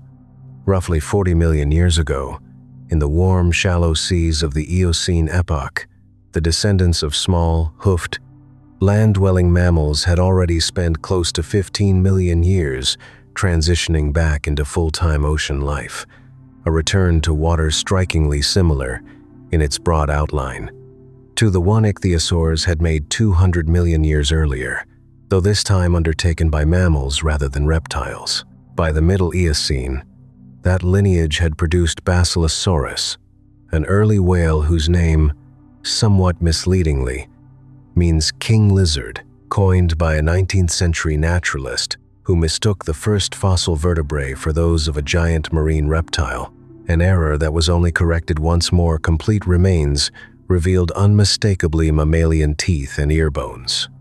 Basilosaurus reached lengths of up to 18 meters, though a large portion of that length came from an unusually elongated, serpentine body rather than the more compact, torpedo-like build seen in later whales. This gave the animal an almost eel-like silhouette in the water, likely limiting its top swimming speed compared to more streamlined modern whales. But its skull tells a very different story from its body. Basilosaurus possessed a long, narrow snout lined with sharp, triangular teeth at the front for gripping prey and jagged, serrated teeth further back for slicing through flesh, a dental arrangement unlike any whale alive today, closer in function to that of a shark than to the peg-like or filtering teeth of modern toothed and baleen whales. The animal's discovery, like Mosasaurus before it, arrived decades ahead of the scientific framework needed to properly understand it. The first Basilosaurus vertebrae were collected in Louisiana and Alabama in the 1830s, at a time when the idea of a fully aquatic, legless mammal descended from land ancestors would have sounded, to most naturalists, like a contradiction in terms.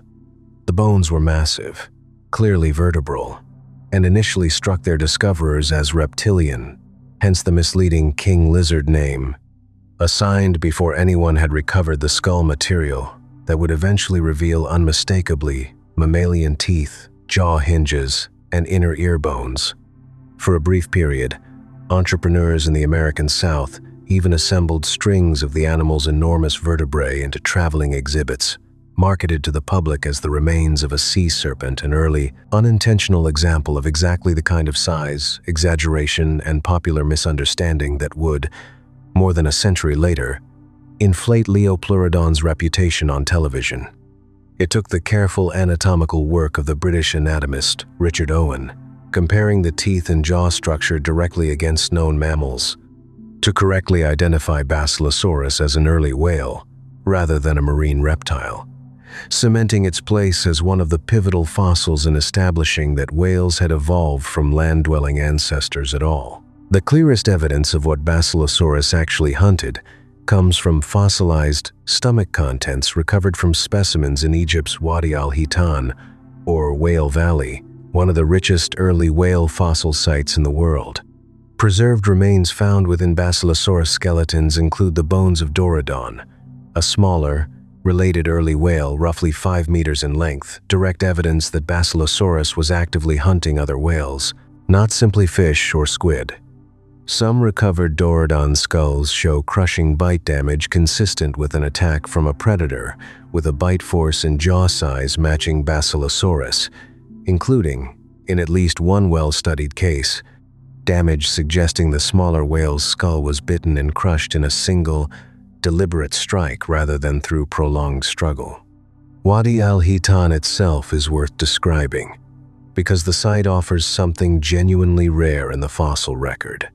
A desert landscape, now far from any ocean, that preserves an entire ancient marine ecosystem, essentially in place. Erosion across millions of years has slowly exposed dozens of whale skeletons across the site, many remarkably complete, allowing researchers to study not just isolated bones but entire life stages of these early whales, side by side, juveniles, adults, predators, and prey, preserved together in the same rock. It is one of the reasons Basilosaurus is understood in such unusual anatomical detail compared to many other prehistoric predators in this documentary, whose reconstructions rest on far thinner and more fragmentary evidence. That detail matters because it reframes what an early whale actually was.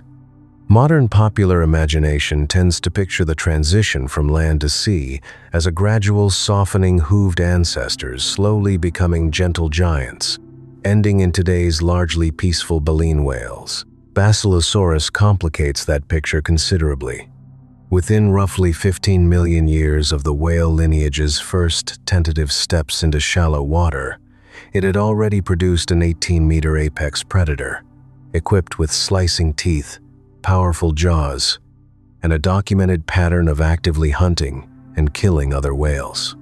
The gentle giants came later, and represent a separate evolutionary path taken by a different branch of the same family, one that shifted toward filter feeding only after Basilosaurus and its close relatives had already demonstrated just how effective an actively predatory whale could be.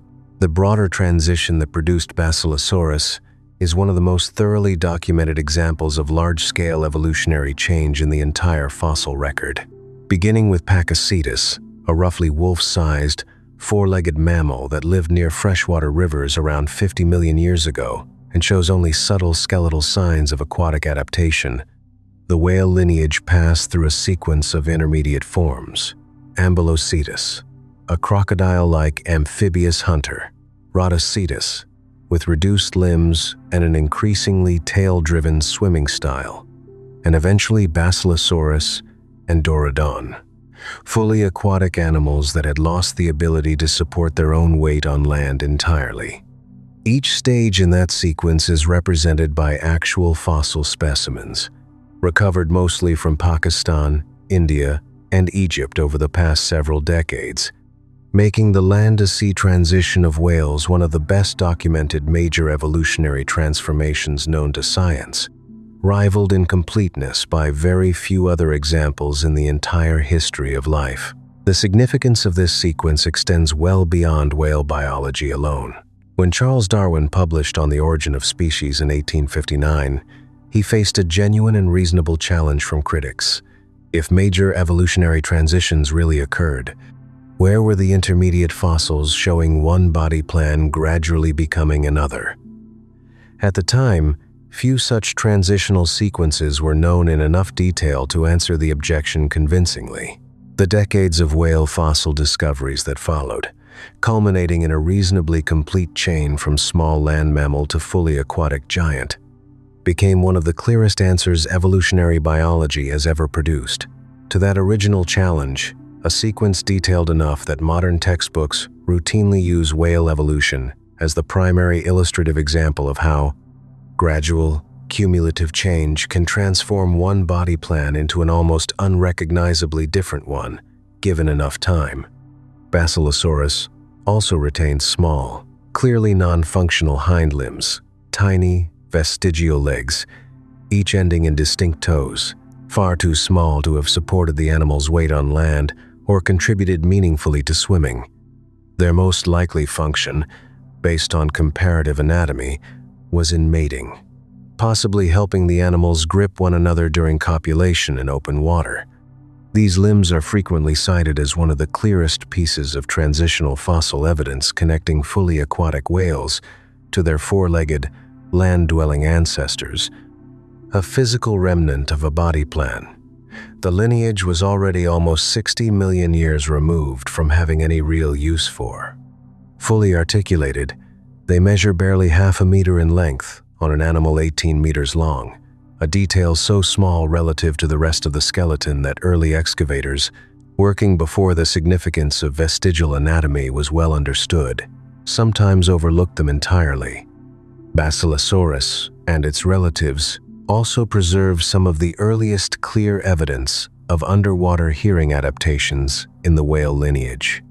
The ear bones recovered from these early whales show a gradual separation from the skull and an increasingly specialized structure suited to detecting sound underwater, distinct from the hearing anatomy of land mammals, and a clear step toward the highly refined underwater hearing systems of modern whales and dolphins, which can detect and interpret sound with a precision far exceeding anything available to their land-dwelling ancestors. This detail matters for reconstructing Basilosaurus behavior, since it suggests these early predatory whales were likely relying on underwater hearing alongside vision to track prey and rivals through the same warm, shallow Eocene seas that produced Wadi al-Hitan's remarkable fossil record. Basilosaurus fossils have also been recovered far beyond Egypt, including significant finds across the southeastern United States, where the species was first described, and as far afield as Pakistan and New Zealand, a geographic spread suggesting these early apex predators ranged across a large portion of the world's tropical and subtropical Eocene oceans, rather than being confined to any single regional sea. In the United States, Basilosaurus holds a particular distinction. It is the state fossil of both Mississippi and Alabama, a formal recognition of just how significant these 19th century discoveries were to the states where some of the earliest specimens were unearthed, decades before the animal's true evolutionary significance was fully understood. The reign of Basilosaurus and its close relatives lasted only a few million years before the group vanished near the end of the Eocene, likely as a result of global cooling and the resulting changes to ocean circulation and prey distribution, a shift that reshaped marine ecosystems worldwide and cleared the way for the next generation of whale lineages, including, eventually, the ancestors of both the baleen whales and the toothed whales alive today. It would be tens of millions of years, well into the Miocene, before another predator emerged from that same broad mammalian lineage, large enough and dangerous enough to be spoken of in the same breath as Basilosaurus, and when it did, it shared the ocean with a shark unlike anything that had come before it. The seas that followed Basilosaurus and the last of the early whale giants remained, for millions of years, comparatively modest in the size of their largest predators. That changed again roughly 23 million years ago, in the Miocene epoch, when two entirely different lineages, one a shark, one a whale, independently grew into the largest predators the ocean had produced since the age of the pliosaurs. And, in the case of one of them, quite possibly, the largest predator the ocean has ever held at all. Otodus Megalodon is, by a wide margin, the most famous prehistoric shark in popular culture, and also one of the most persistently misunderstood. Known almost entirely from teeth, vertebrae, and scattered fragments, no complete skeleton has ever been found. Since shark cartilage rarely survives fossilization, its size has been debated and revised repeatedly over the last century. For decades, The standard method for estimating Megalodon's length relied on comparing its tooth size to that of a modern great white shark, on the assumption that Megalodon was essentially a scaled-up version of the same body plan. That assumption produced estimates ranging widely depending on which tooth was measured, sometimes wildly inconsistent even within a single set of jaws, since anterior and posterior teeth in the same shark's mouth naturally differ in size and shape. A 2025 study led by researchers including paleobiologist Kenshu Shimada took a different approach. Working from an unusually complete fossil vertebral column recovered in Belgium, roughly 11 meters long on its own, and modeling the missing head and tail proportions using a broader range of living and extinct shark species rather than relying solely on the great white as an anatomical template. The resulting analysis suggested Megalodon likely had a longer, more slender body than the bulky, great white-style reconstruction most people picture closer in proportion to a modern lemon shark or mako, and, more strikingly, that the largest individuals could have reached lengths of up to approximately 24 meters, well beyond the 15 to 18 meter range that had been the more conventional estimate for years. That figure remains debated within the field, and not every researcher accepts the new body proportions or the upper size estimate that follows from them. But even the more conservative modern estimates place Megalodon comfortably among the largest predatory fish that have ever lived, dwarfing every shark alive in today's oceans. What is not in dispute is Megalodon's ecological role. Fossil evidence, including bite marks on the bones of Miocene whales, some showing signs of healing that suggest survived attacks alongside others that clearly did not, indicates a predator capable of taking on prey the size of small to medium whales, likely targeting the energy-rich blubber and internal organs rather than attempting to consume an entire carcass in a single attack, a strategy broadly similar to how a modern great white approaches large prey, scaled up considerably. Recent research into Megalodon's biology has also suggested the species may have been at least partially warm-blooded, or regionally endothermic, capable of maintaining a body temperature somewhat above the surrounding water, a trait that would have supported both its enormous size and an active, wide-ranging hunting lifestyle across a broad span of ocean temperatures, and one that some researchers have linked to the gigantism theory involving intrauterine cannibalism, in which developing pups consumed unfertilized eggs or smaller siblings before birth, entering the world already large enough to hunt on their own. Bite force estimates for Megalodon, calculated using digital models built from the shark's reconstructed jaw and the scaling relationships of living sharks, have produced figures in the range of 108 to 18,200 newtons for the largest individuals among the highest bite force estimates ever calculated for any animal, living or extinct, roughly 3 to 4 times the bite force estimated for a large modern great white shark, and comfortably exceeding even the upper estimates calculated for Tyrannosaurus rex. Leviathan's own bite force has proven harder to model with the same precision, since bite force calculations depend heavily on jaw musculature that does not fossilize. But comparative anatomy based on the whale's skull proportions suggests a bite, in a broadly similar range, delivered not through a shark's slicing, serrated teeth but through the crushing, gripping action of thick, conical teeth better suited to holding onto struggling prey than cutting through it in a single pass. Leviathan melvillei, the giant sperm whale relative sharing these waters, is known from a remarkably well-preserved skull discovered in Peru in 2008 and formally described in 2010. Unlike modern sperm whales, which feed primarily on squid using a narrow, largely toothless lower jaw, Leviathan possessed a robust skull filled with enormous functional teeth in both the upper and lower jaws, some measuring over 36 centimeters in length, including the root among the largest teeth of any animal known, living or extinct, rivaling and by some measurements exceeding even the teeth of Megalodon. Estimated at somewhere between 13 and 17 meters in length, Leviathan was very likely an active hunter of large prey, including other marine mammals, using a bite built not for filter feeding, but for seizing, tearing, and killing animals close to its own size. The Leviathan's skull itself is worth describing in more detail because the discovery genuinely surprised the researchers involved.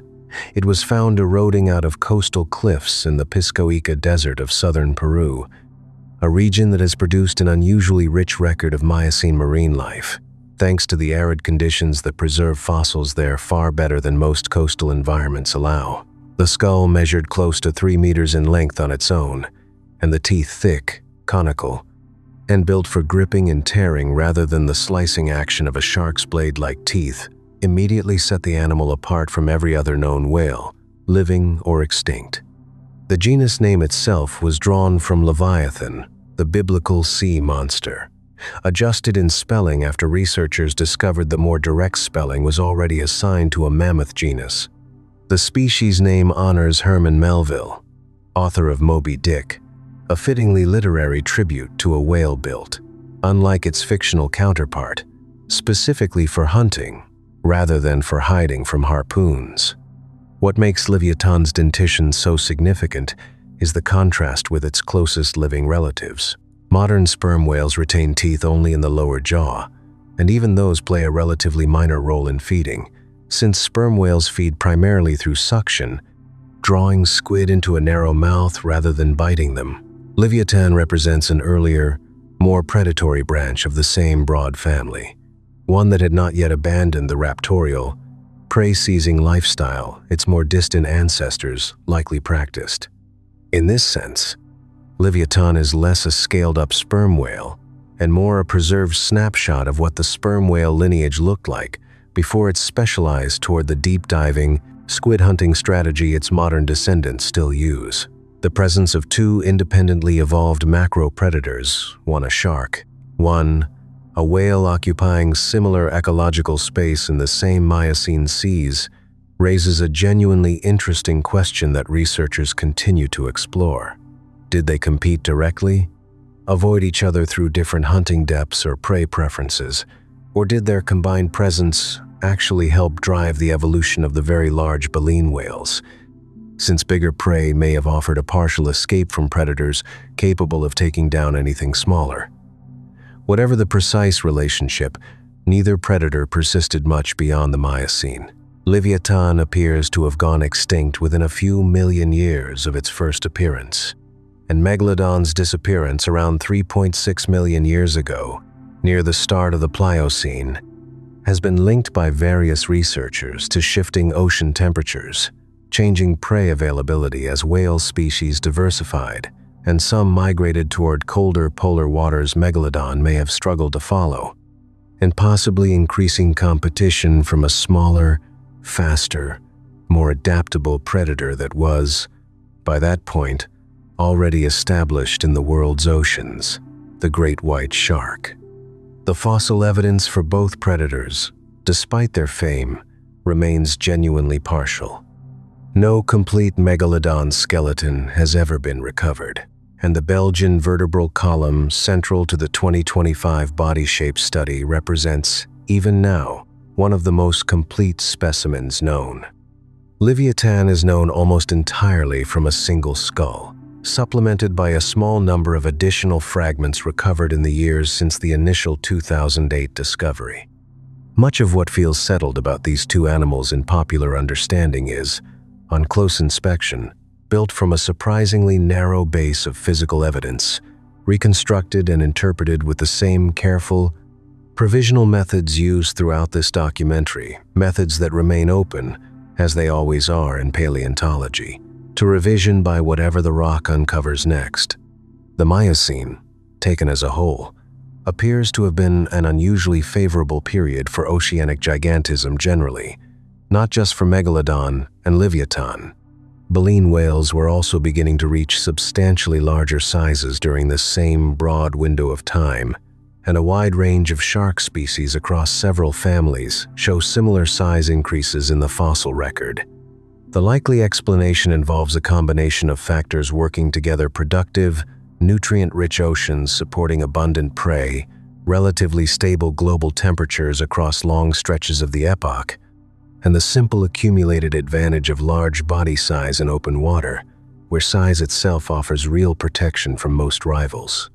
Whatever the precise combination of causes, the Miocene stands out as one of the great ages of ocean gigantism in the planet's history, matched across the entire 500 million year story this documentary is followed only by the age of the largest Triassic ichthyosaurs and the long reign of the pliosaurs that followed them. Megalodon's extinction did not end the story of ocean gigantism, even if it ends this particular documentary's account of it.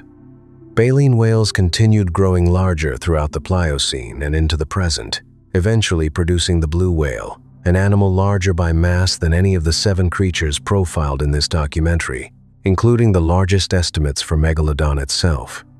The blue whale achieves that scale through an entirely different strategy than any predator covered tonight, filter feeding on some of the smallest animals in the ocean rather than hunting large prey directly, a reminder that raw size and active predation, so often paired together across this documentary's 500 million years, are not actually the same evolutionary path, and that the largest animal ever to exist on Earth achieved that distinction by eating almost nothing capable of fighting back. Leviathan and Megalodon were, as far as the current fossil record shows, the last of the ocean's true titans, the final entries in a 500 million year sequence of apex predators, each one built to answer whatever came before it. No predator since has matched the raw scale of the largest pliosaurs, the bite force estimates attached to Dunkleosteus, or the sheer strangeness of a mouth like Helicoprion's. What replaced them, in the millions of years since, were oceans quieter than at almost any point in this story, oceans that still, in their own way, carry the shape of everything that came before. 7 predators, spread across roughly 500 million years, is a small sample of what the ocean has actually produced. For every animal covered in this documentary, the fossil record hints at others: a claw without a body, a tooth without a jaw, a bite mark on a bone that belonged to something no one has yet found a name for. The deep sea, in particular, remains one of the least explored environments on the planet, in the present as much as in the past, and it is worth remembering that most of what once lived and hunted in ancient oceans left no trace at all. Soft bodies rarely fossilize. Most animals that have ever existed are simply gone, without even a fragment left behind to suggest they were there. What the 7 animals we did follow tonight have in common is not size or teeth or bite force, though each of them had at least one of those in striking measure. What they share is a position in a much longer pattern apex predator. For a time, in an ocean that never stays still, Anomalocaris ruled a sea with no bones in it at all. Dunkleosteus ruled a sea built on armor. Helicoprion solved a problem no other predator, before or since, has solved in quite the same way. Each of them looked to whatever shared the water with them, like the final word on what a predator could be. None of them were. That pattern did not stop when the last of these animals disappeared. It is still running today, in oceans that look calm from the surface and are anything but calm beneath it. The great white shark, the orca, the sperm whale each occupies a niche that has changed hands many times before, held by an animal whose ancestors could not have imagined the one that came before it, in exactly the way we cannot fully imagine the strangeness of a spiral-jawed shark or a claw the length of a human arm. The ocean is not finished building predators. It has simply reached the current chapter of a story it began writing 500 million years ago, long before there was anyone here to be frightened by it. It is worth sitting, too, with how much of what you have just heard was corrected within the lifetime of people alive today. Helicoprion's jaw was misplaced for over a century before a scanner solved it in 2013. Liopleurodon's size was inflated by a television program before careful study brought it back down to something the fossil evidence could actually support. Megalodon's entire body shape was reconsidered as recently as 2025, based on a single vertebral column found in Belgium and a question about proportions nobody had thought carefully enough to ask before. None of these corrections make the animals less real or less impressive. They make the process of understanding them more honest, a reminder that the picture of the ancient ocean in your mind right now is not a finished picture. It is simply the best one currently available, waiting, like every version before it, to be improved by whatever the rock has not yet given up. That unfinished quality extends further than any single animal. For every predator with a name and a reconstructed body, there are others represented by nothing more than a tooth in a drawer, a claw catalogued a century ago and still not fully understood, a bite mark on a bone belonging to a species no one has identified. The ocean's fossil record, thin as it already is compared to what the land preserves, is thinner still in the depths, in the open water. In every place a body might drift for years, before finally settling into mud fine enough to hold its shape. What we know of these 7 animals is real and carefully earned. What remains unknown, somewhere in that dark, almost certainly outnumbers it. Somewhere beneath the water tonight, something is hunting the way something has always been hunting, in an ocean that has never once gone quiet, no matter how it might look from where you are lying now. That is not a reason to stay awake. It is simply the way the sea has always worked before us, alongside us, and long after. For now, the record rests, and so do we.